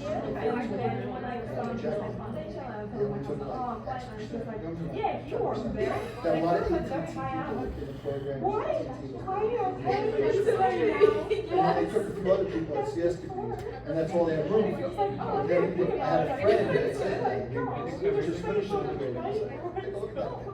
And then it was like, yeah, you don't succeed, you just. विश्वास करते थे बेटा लोगों ने अरे पर And the only thing I say is a little bit, some of the courses are a little old. and it already एक Some of them were really excellent, some of them were taken out well the first time. त्याच्यामुळे If you take them, you'll notice. Texas also has a program, difficult to get in. And again, it's only a couple of years old. so आपलं छोटं होऊन गेलो माहिती का आपण And Georgia actually, Tech. Accounting काहीतरी venture They run classes every my semester. aunt, she volunteers. They run machine learning for trade, 1400 students. So they've scaled it up, but you don't get a lot of, they do have a team. And then for the probability aspect. There's a great course on YouTube called Stop It. Yeah, you see that last year? He's great. His book is great, his lectures are great. I watched them many years ago, in public. He really is great. you get find He's studying लोगों को I'll write a note, some resources. And I'll look at, I'll also ask him what's the best. I'll send you. If I don't respond, Yeah, and then like I know I think that's my, old people. I think it's my thing, I'm not sure. It's coming from overhead, isn't Oh, is it? that, but it's coming, yeah, but I think it might be talking Oh, on the okay. iPad, but I'm not sure. इकडे खूप मोठं business आहे. इकडे तुमची सगळी organise करा त्याचे transcript करा ते पाठवा म्हणजे आता 3 वीक अगोदर मी पाठवलं आता जे व्हेरीफाय होती मग मी बुक करायचं मग मी बुक करतो अभ्यास करतो म्हणजे मला हा मला एवढं एकदा काय आपल्याला असं बेंचमार्क माहिती आहे की इथपर्यंत डेडलाईन मग थोडंसं गाठ पडतं ना आणि ही गोष्ट तर भाई आपल्याला कळली का हे सगळं मॅथमॅटिक्स मॅथमॅटिक्स सुनने में अच्छा लगता है लेकिन नाही म्हणजे अरे त्याचं तर ठीक आहे म्हणजे मला नाही मला असं वाटतं की मला थोडं इन्फॉर्मेशन जास्त अकाउंटिंग आणि FP&A रूल्स वगैरे असं आहे लिंक्डइन मध्ये कधी थोडंसं तुला करायचं आहे ना तुला तर आपले देश की धरती काय माहिती तेवढाच ब्रेकअप झालं तर मग इकडेच थांबायचं पण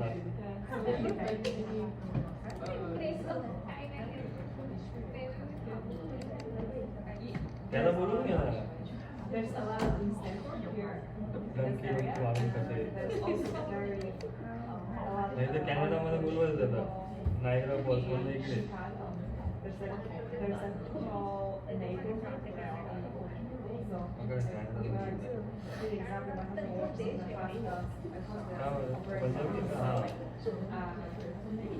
पण तू हे नाही घालत का? का बरं?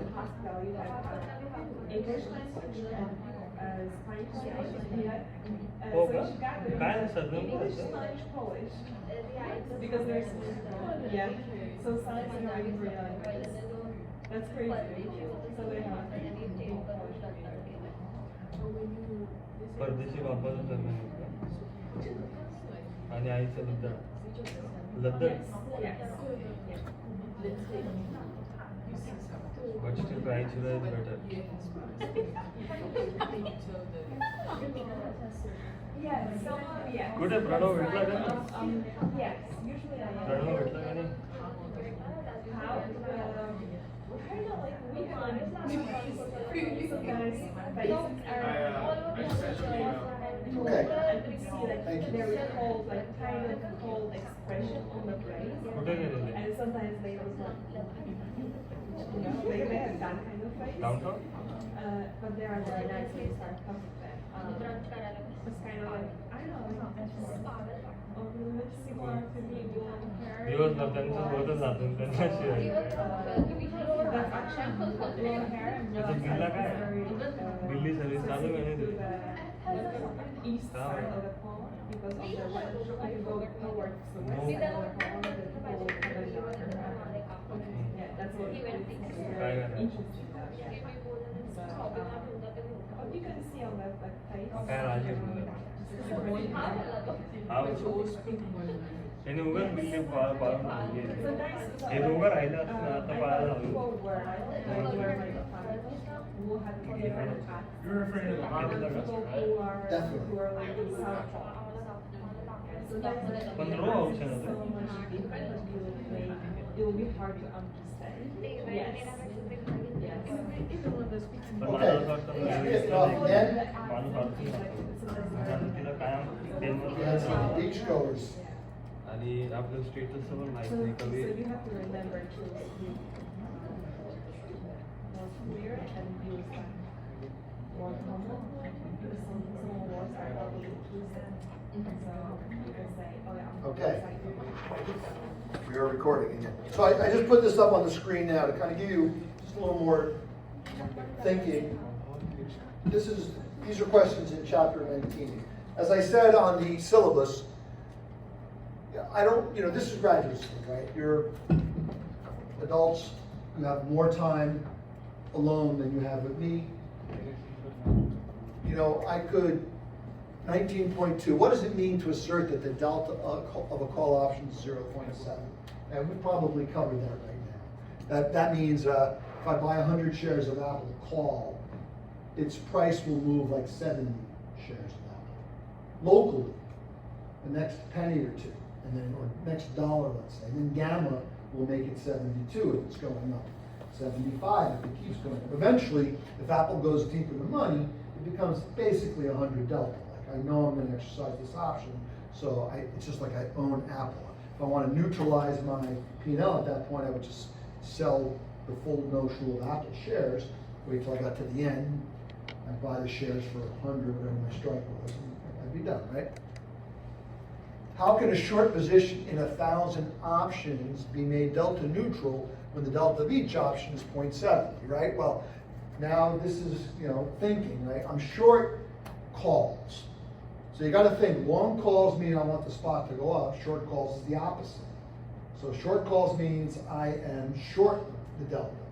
Or the delta of a call is positive, so short call has negative delta. So what's the hedge? The magic words, I think I've said them, if I haven't said them before, do the opposite to hedge. You always want to present risk to a trader or to yourself as this is what your position behaves like. So if it says 100, you're thinking, I want that thing to go up. And if it says negative 100, you're thinking, I want it to go down. If you're thinking, I want to hedge, you always think, do the opposite to hedge. I used to write that on my spreadsheets all the time when I give to traders. Do the opposite to hedge. So if you're long, if it's 75 delta and you buy that thing, do the opposite to hedge. If you sell that thing, my delta should pop up as negative and you buy the hedge, right? Because that's what it means. And then calculate the delta. Well, look, you've got the Black-Scholes formula. I got the Black-Scholes formula. Internet has the Black-Scholes formula. ChatGPT has the Black-Scholes formula.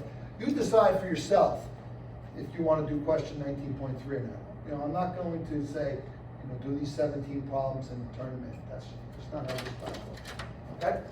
More important to me is that I tell you what I know and I kind of emphasize things. What does it mean to assert that the theta of an option position is negative 0.1 when time is measured in years?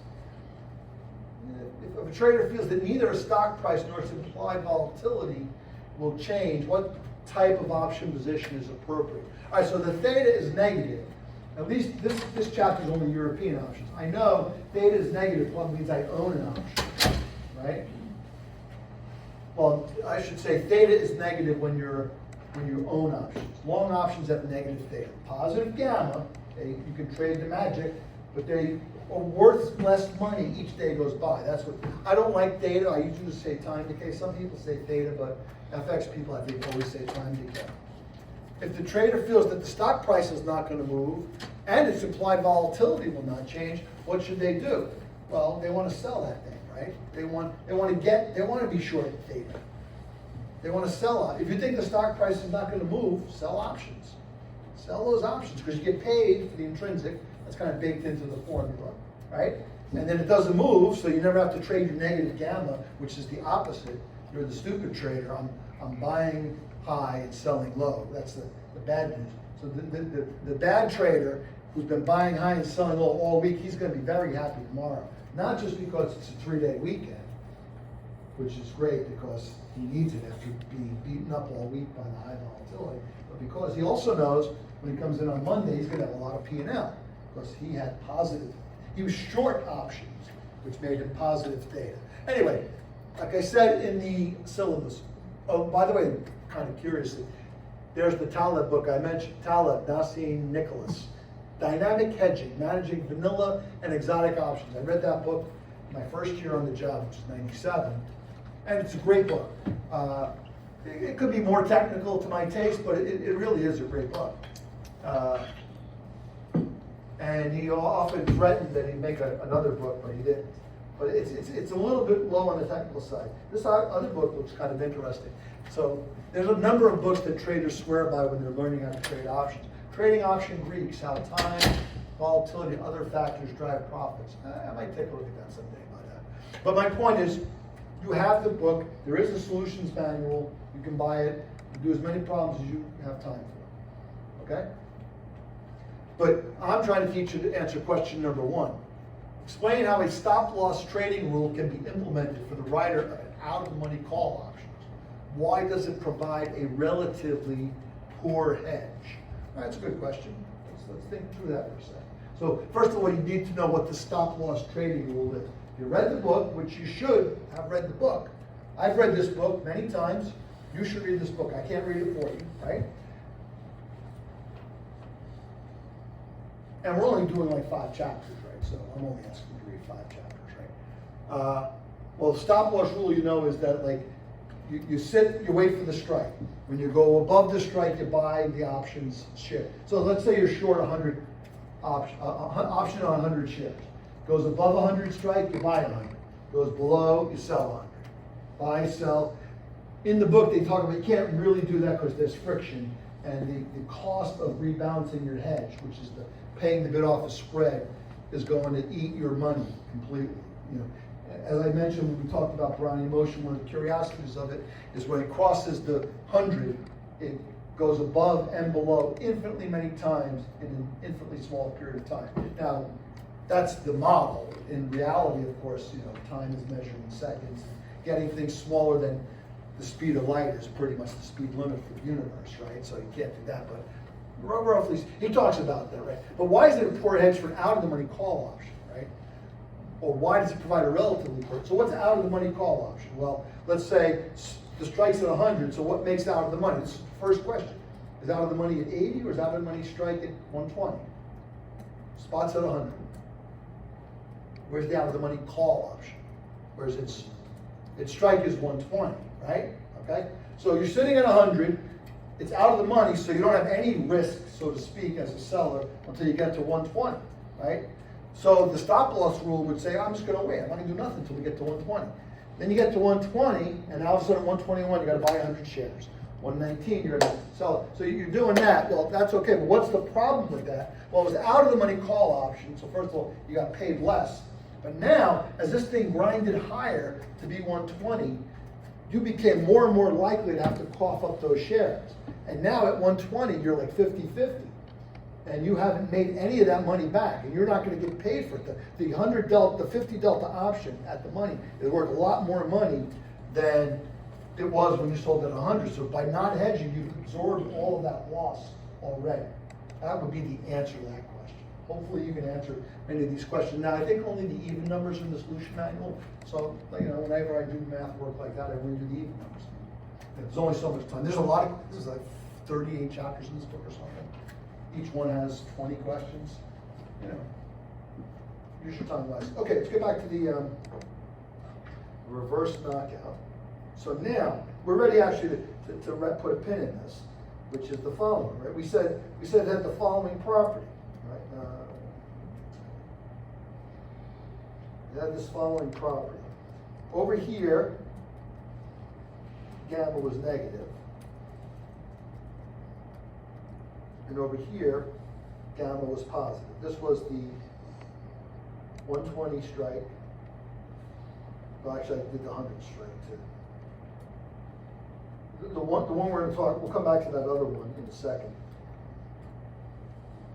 It's too pathological to make it introduces a different story, which I'm going to tell you.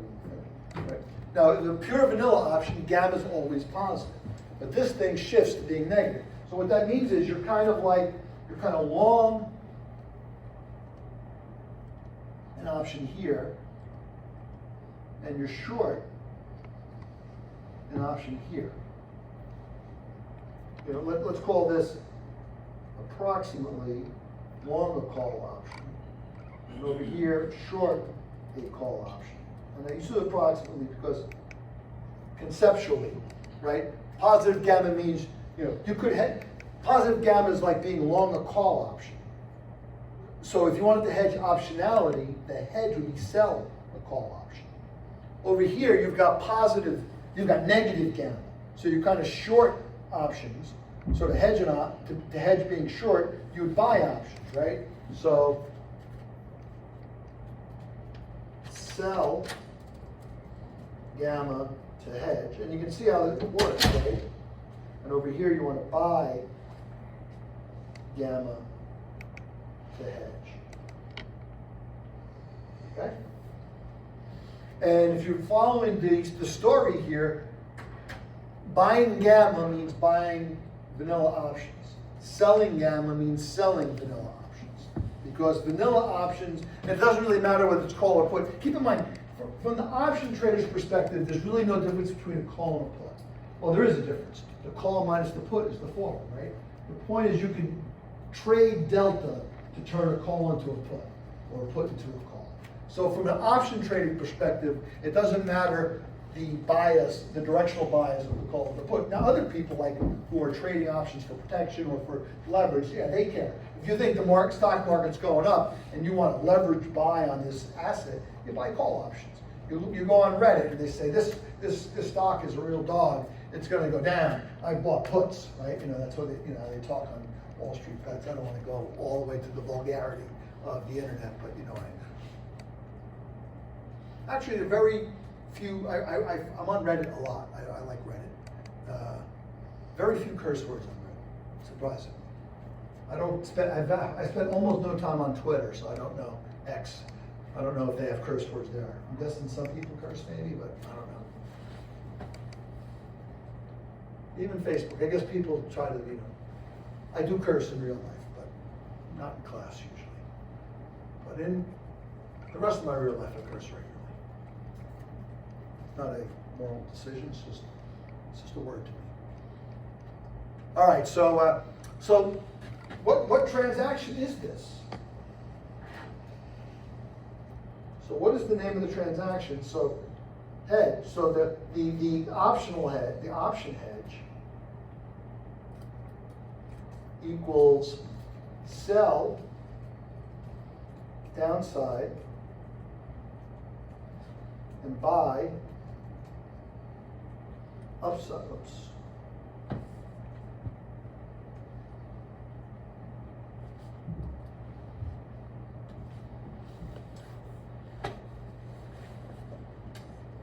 Now we did talk about this back once before.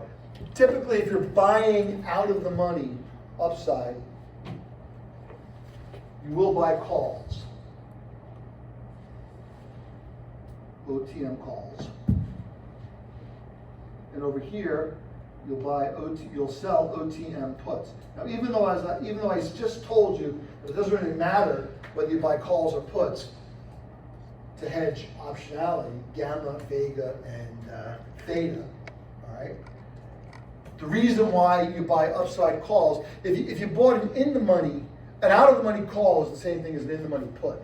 And remember, when we coded up programming assignment 1, there was only one gamma and only one beta, because for a call and a put, they're the exact same number. That works out from the calculus. But the reason why you buy calls that are out of the money, because if I bought calls that were in the money down, let's say if I sold calls that were in the money, I'm effectively giving somebody money.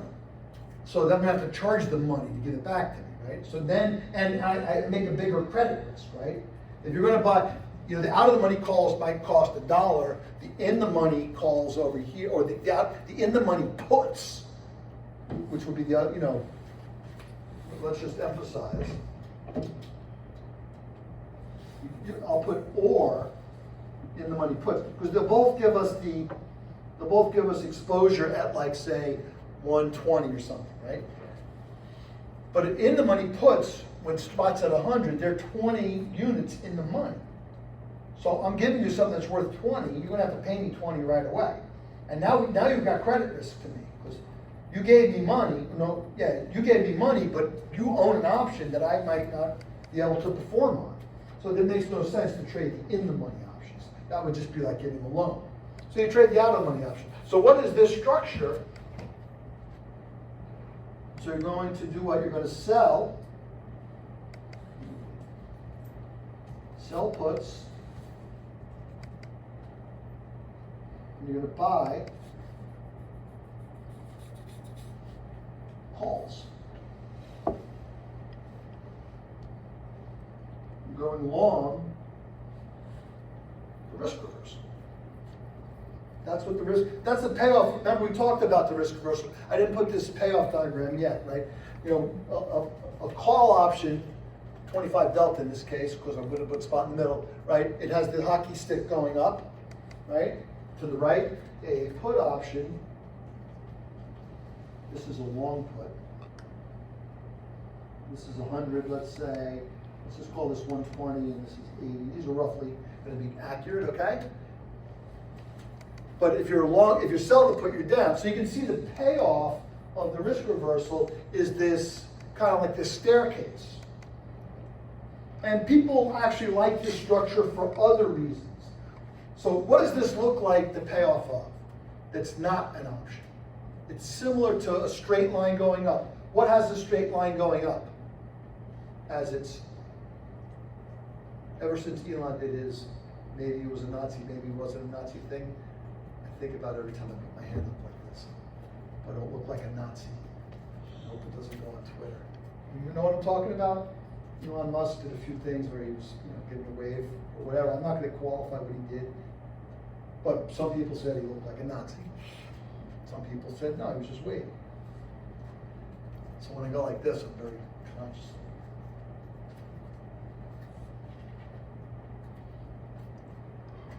So, what is that thing that just goes straight up? You make money if it goes up, you lose money if it goes down. What is that? Stock. What is it? Stock. Yeah. Or, in derivatives world, it would be a what? Stock is always the underlying. Derivatives means something whose value depends on the stock, or, so what is it? What's the title of this book? Options, derivatives, options and other derivatives, options forwards. It's a forward, that's what I'm looking for, okay? I think this book is called Options Forwards.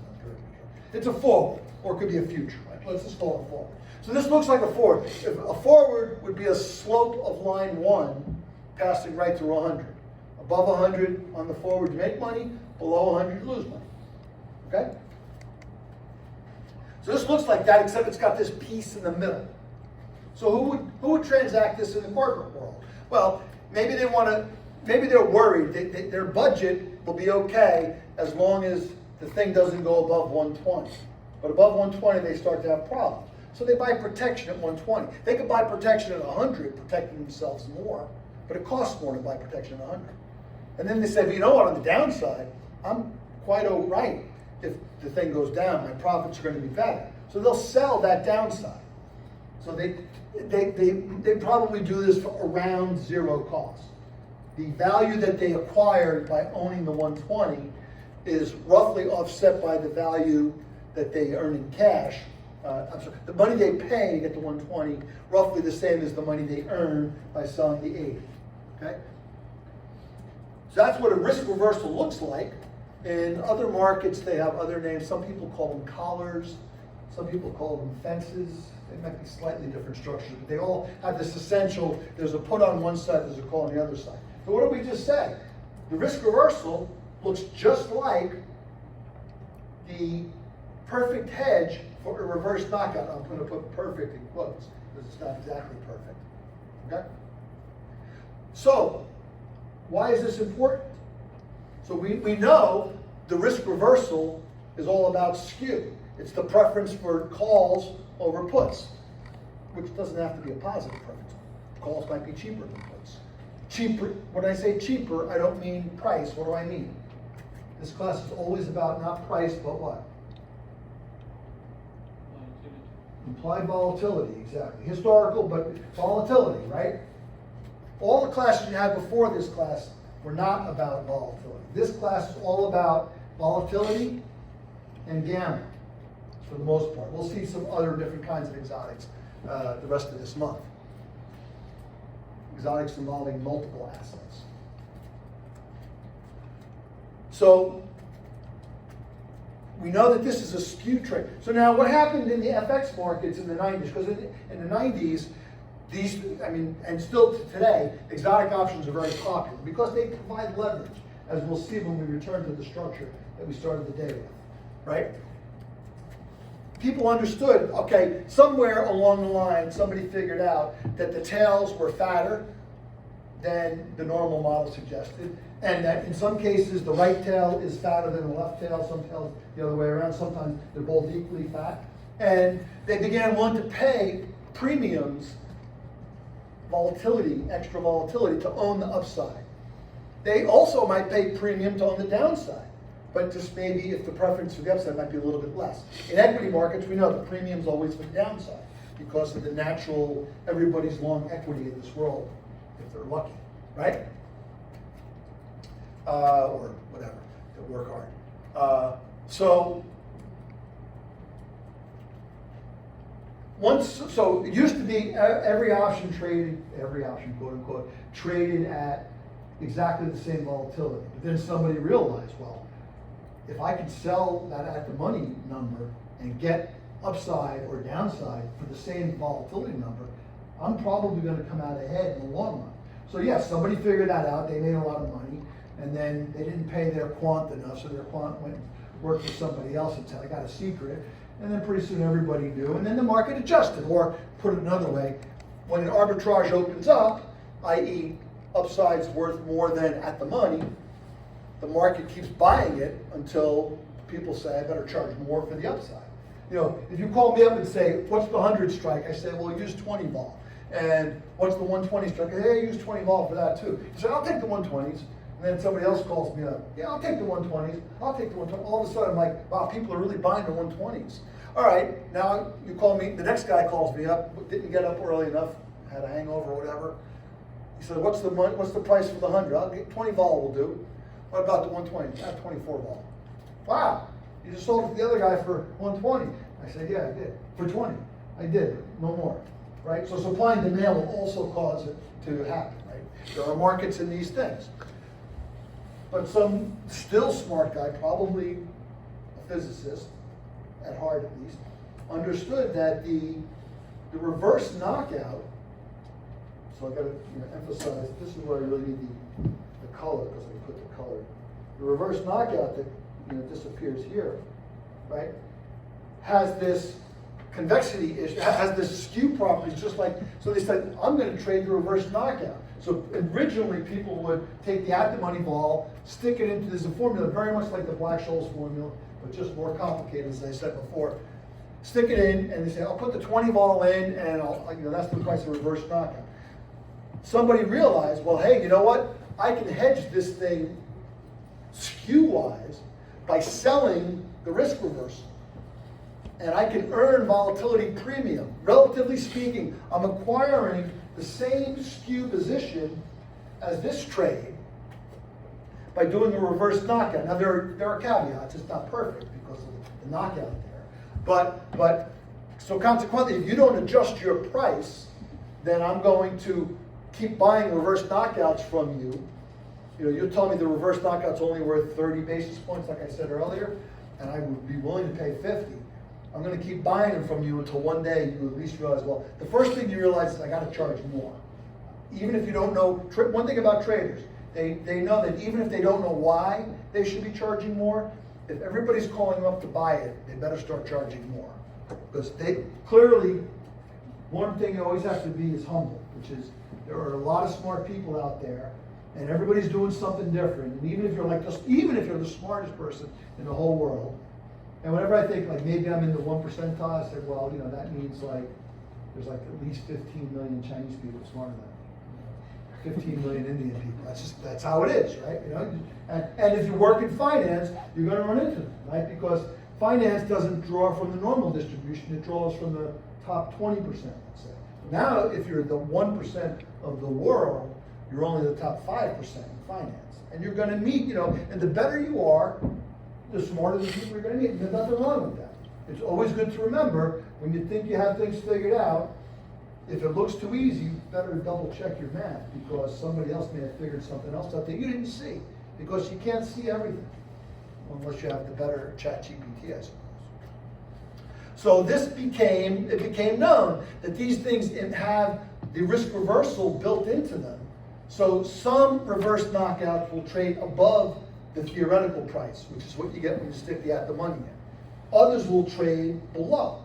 And it would actually depend on the direction of the risk reversal. If the risk reversal was positive for the downside instead of the upside, maybe the risk reversal trades negative to its theoretical price. 30 basis points is the theoretical, you can buy it for 20 because you're getting the wrong end of the risk reversal. If it's the right end, instead of paying 30, you got to pay 50. And they came to understand that. Okay, I would like to do the same thing for you with regards to the double knockout, which is going to teach us, the double no touch, I should say, which would teach us about the butterfly, but it looks like that'll have to wait till next week because I want to pull the assignment. Who knows what will happen to the black on the assignment page? Give me a second here.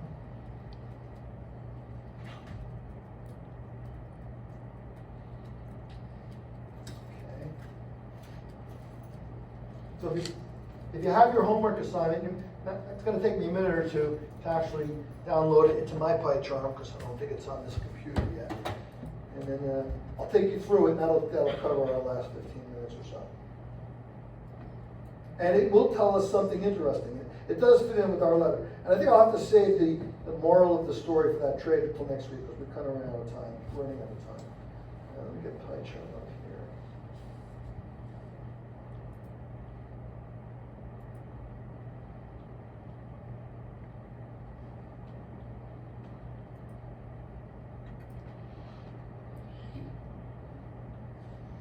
You know, you would think you keep everything on OneDrive. Your computer would just kind of handle it for you. Oh, looks like I got it. This is good. The Windows computers pick it up pretty well, but as you know, if you've ever worked with Microsoft and Google and Apple, they all kind of put these little roadblocks in each other's way and make it more difficult. So like, things never downloaded on my Mac. But it did download here. Let's just see. So I got my compute ladder solution. I got my test TM. So my computer, I don't even think it was on. Well, it was on, but it wasn't open. All right. Test ladder's not on. Okay, so this is going to be, hopefully you've got code working. Let me connect my computer here.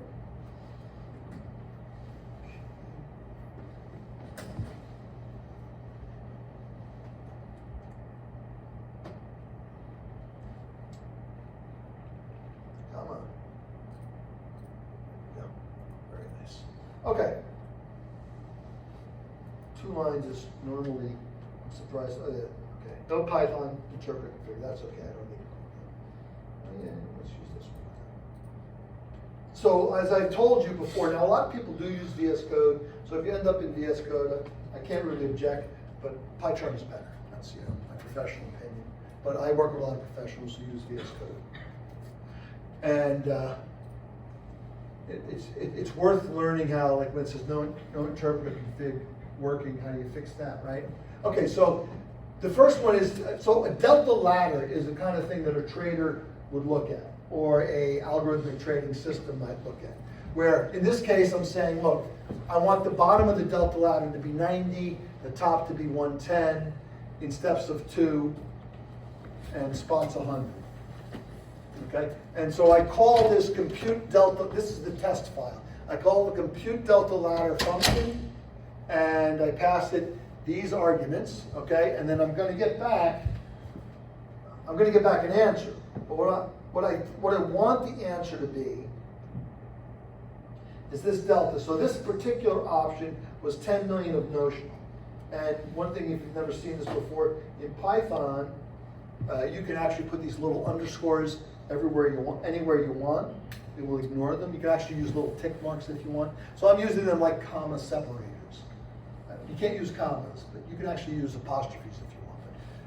And you can see, at 90, the delta is 3.3 million.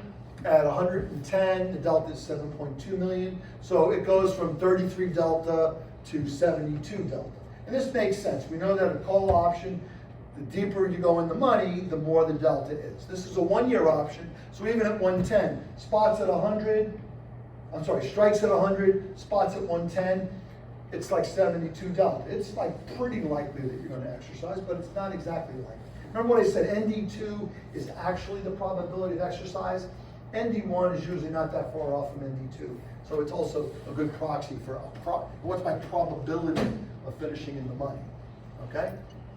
And what you'll do, you're going to have to create a method that will call your Black-Scholes function however many times are based on this, and give back an answer. And I think on the another project on the test Black-Scholes. On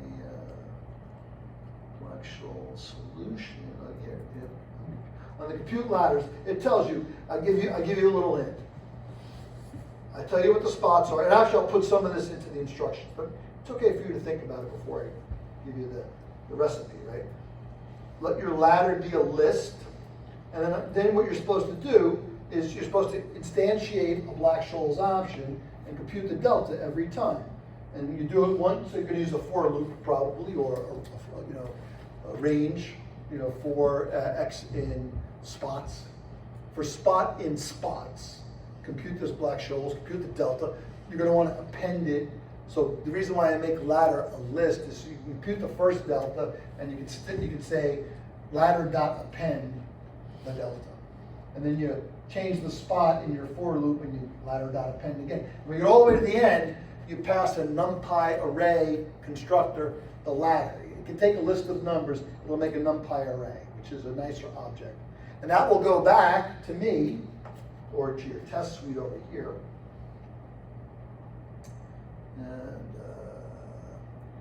And then there are two assertions. The way most tests are set up is you do something and then you have assertions. This one says assert equal.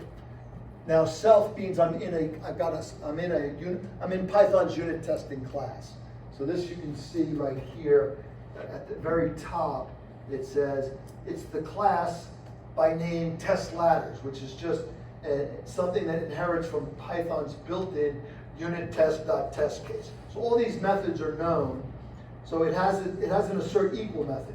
So the shape of the ladder, what's the shape of my ladder? Well, it looks like it's 1, 2, 3, 4, 5, 6, 7, 8, 9, 10, 11. So the shape is probably open paren, 11, comma, close paren. So it looks like a tuple, but it's only got one dimension. Or it could be 11 by 1, but it's probably 11. And if you take classes, someone was asking me about Georgia Tech, where I took a master's degree in computer science. 11, these two, let me just, there's a shape that will look like this. And then there's another shape which will look like this. And it can be a little frustrating because they're not the same, and converting one to the other can be a little, mathematically they're the same. They're both vectors with 11 elements. But computer science, is a little more fastidious because it has to be in this context. But you should not have a problem getting the assert equals right. But this does say, look, if you only send me back 10 numbers, assert equals will fail. The shape of one will be 10 by 1, 11 by parenthesis nothing. The other one will be 10 by 1, and it'll say they're not equal. How the assert equals works on a tuple, because shapes are typically multi-dimensional. 11 by 2 has to match 11 by 2. The shapes are only equal if every dimension is equal.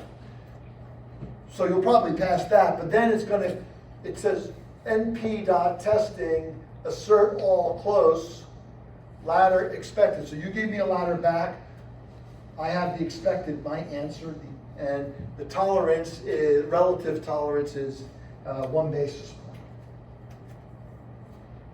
So if your answer is within 1 basis point correct, on all 11 numbers, you'll pass.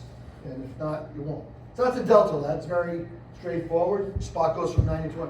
What will a trader's book look like? They'll have all of every single trade they have will have gone through this process. And then they'll get a delta ladder, which is their aggregated position. And then they can, if they see spot rising and they're afraid it's going to rise more and they're getting short delta, they'll buy some quick. Or if they're long gamma, then maybe we'll sell some. Depends on their opinion about the next moves. Okay, now the next one is test a Vega vol ladder. This is to be distinguished from, notice this is why I like the ID. I can crush this, and I can crush this, I can crush this. Now you can see all the things I want you to test. So if you pass the Black-Scholes from assignment 1 test, that same Black-Scholes function should work here. I took rho out. I'm only doing Vega and delta ladders. The rho, I may have instructed you to use the center difference, bump the interest rates up and down, divide by 2. And in my code, I may have actually just bumped it up. I think they still actually give the same level of tolerance. But did anybody have problems failing the rho test? Mine seemed to work regardless of which way I did it. But anyway, I wouldn't worry about it. We're moving forward, okay? So I want you to test Vega ladder where the vol keeps changing. And then I want you to test for at the money. Then I want you to test another Vega ladder for an out of the money option. So we've made a big deal, right?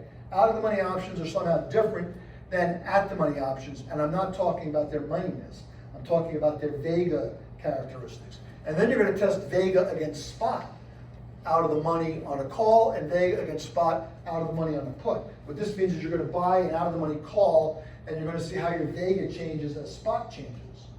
And similarly out of the money put. And the one, when you're testing, so delta ladder is obviously just essentially you're replicating gamma in a table because every level is a different delta. So if you subtract 2 consecutive ones, you'd have the gamma, right? But testing change of Vega with respect to vol has a special name. It's called vol gamma,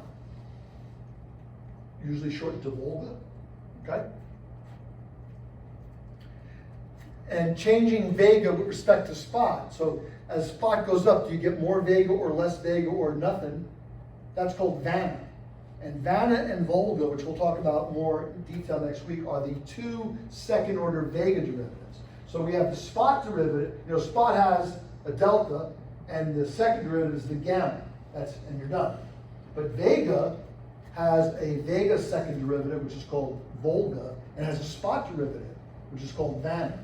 And those 5 Greeks are kind of like the full story, besides the rho and the theta of an exotics book. Now, what you're going to see is interesting. I want to point this out here. If you look at the Vega ladder answer, you can see that the answers are almost identical. This is $10 million worth of an at-the-money 1-year option. They're all 3.9 million. From the lowest vol, which is 10%, to the highest vol, which I think is 30%, the Vega changes very slightly by like $40,000, which is nothing on. This is an interesting fact about at-the-money options. All at-the-money options have the same unit Vega.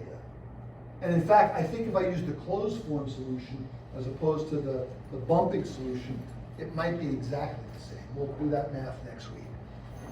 So this says that, look, for an at-the-money option, it doesn't matter what happens to vol. in terms of, it matters, because obviously if you're long the option, you want vol to go up, and short you want to go down. But your vol exposure doesn't change as vol changes. But when we look at this, what happens if I pick an out of the money option?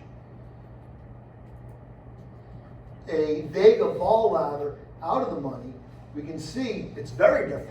When vol is falling, you have a lot less Vega. When vol is rising, you have a lot more Vega. Is that good or bad?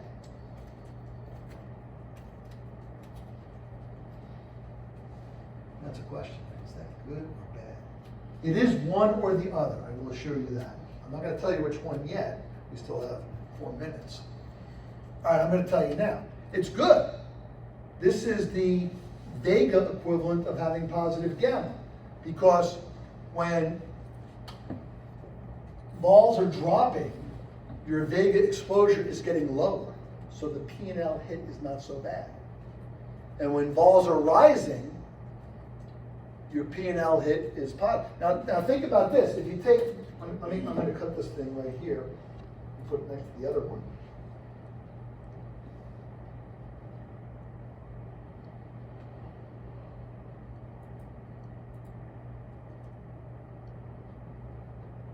So think about it this way.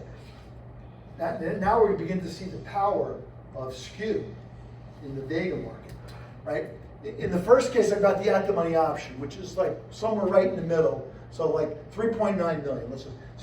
Let's say you sold that option. So you got short 3.9 million of Vega by selling that option. And then let's say to hedge it, you might have, let's use this as the middle. You bought 3 million worth of this, and you'd have to do a ratio 4/3. If you want to hedge 4 million, let's call that 4 million. You got to do 4/3 times 3 million, right? So now what I've done is I've gone ahead and I've sold somebody 4 million of Vega, and I went out and bought 4 million of this Vega. And now what happens is if vol rallies, my Vega position becomes more valuable. So I make money, and your Vega position doesn't change. So now I've got more Vega when vols are high. So in other words, so let's say I did 4/3 as the hedge, right? So 4/3 times 3 is equal to 4. I'm Vega neutral. But up here, it's 4/3 times 3.5. So that's like, I don't know, that's 4.5, let's say, right? So up here, I've got extra, now I've got 4.5 long, hedging 4 short. So what do I do if I want to rebalance? I can sell, right? I'm long extra. So I can sell the extra off. I can sell the extra money that I've made over here, extra Vega I've acquired. And then what happens if it drops down to this level? Now my ratio is 1:5. I can buy more. So what am I doing in the Vega space? I'm selling vol when this thing goes higher. I'm buying vol when it goes lower. I've got positive vol gamma. Just like positive gamma. I've got Vega conduct. We've got 1 minute left. It's just like the fireworks are about to go off. So I've got positive vol gamma, which means I am positively exposed. I like the vol of vol. Stochastic volatility. And that's going to be the story for next week. See if you can get started on. I will send out what I've already given you is kind of self-explanatory. You need to make these tests. Let me show you what happens when I run my tests. Hopefully I'm going to get rid of. Let me fix this thing that was bad. I come up. So there's a couple of ways to write the tests. I could just go like here, run Python tests. Oh, no Python. I have to fix my interpreter. I can assure you, if I hit this green button on my home machine, I'll get 10 out of 10 pass. Or you could hit any one of the individual buttons and you get 1 out of 1. Or you could do the one at the bottom and they'll all work out. I have to configure this through on my Python for next week. So we'll talk about that, and we'll see that just as, hopefully you found tonight's story interesting, there's another story around the double no touch, which involves the butterfly, which is the wings, also fascinating. And then we'll talk about how things can go wrong or as they say sometimes, very long. Okay, I'll see you next week. Have a good holiday. I'll pass out instructions on doing the homework. Hopefully you can get it done in a couple of weeks, so I'll give you one more nice one. And then we got a take-home exam for you to work on, multiple choice. Voila.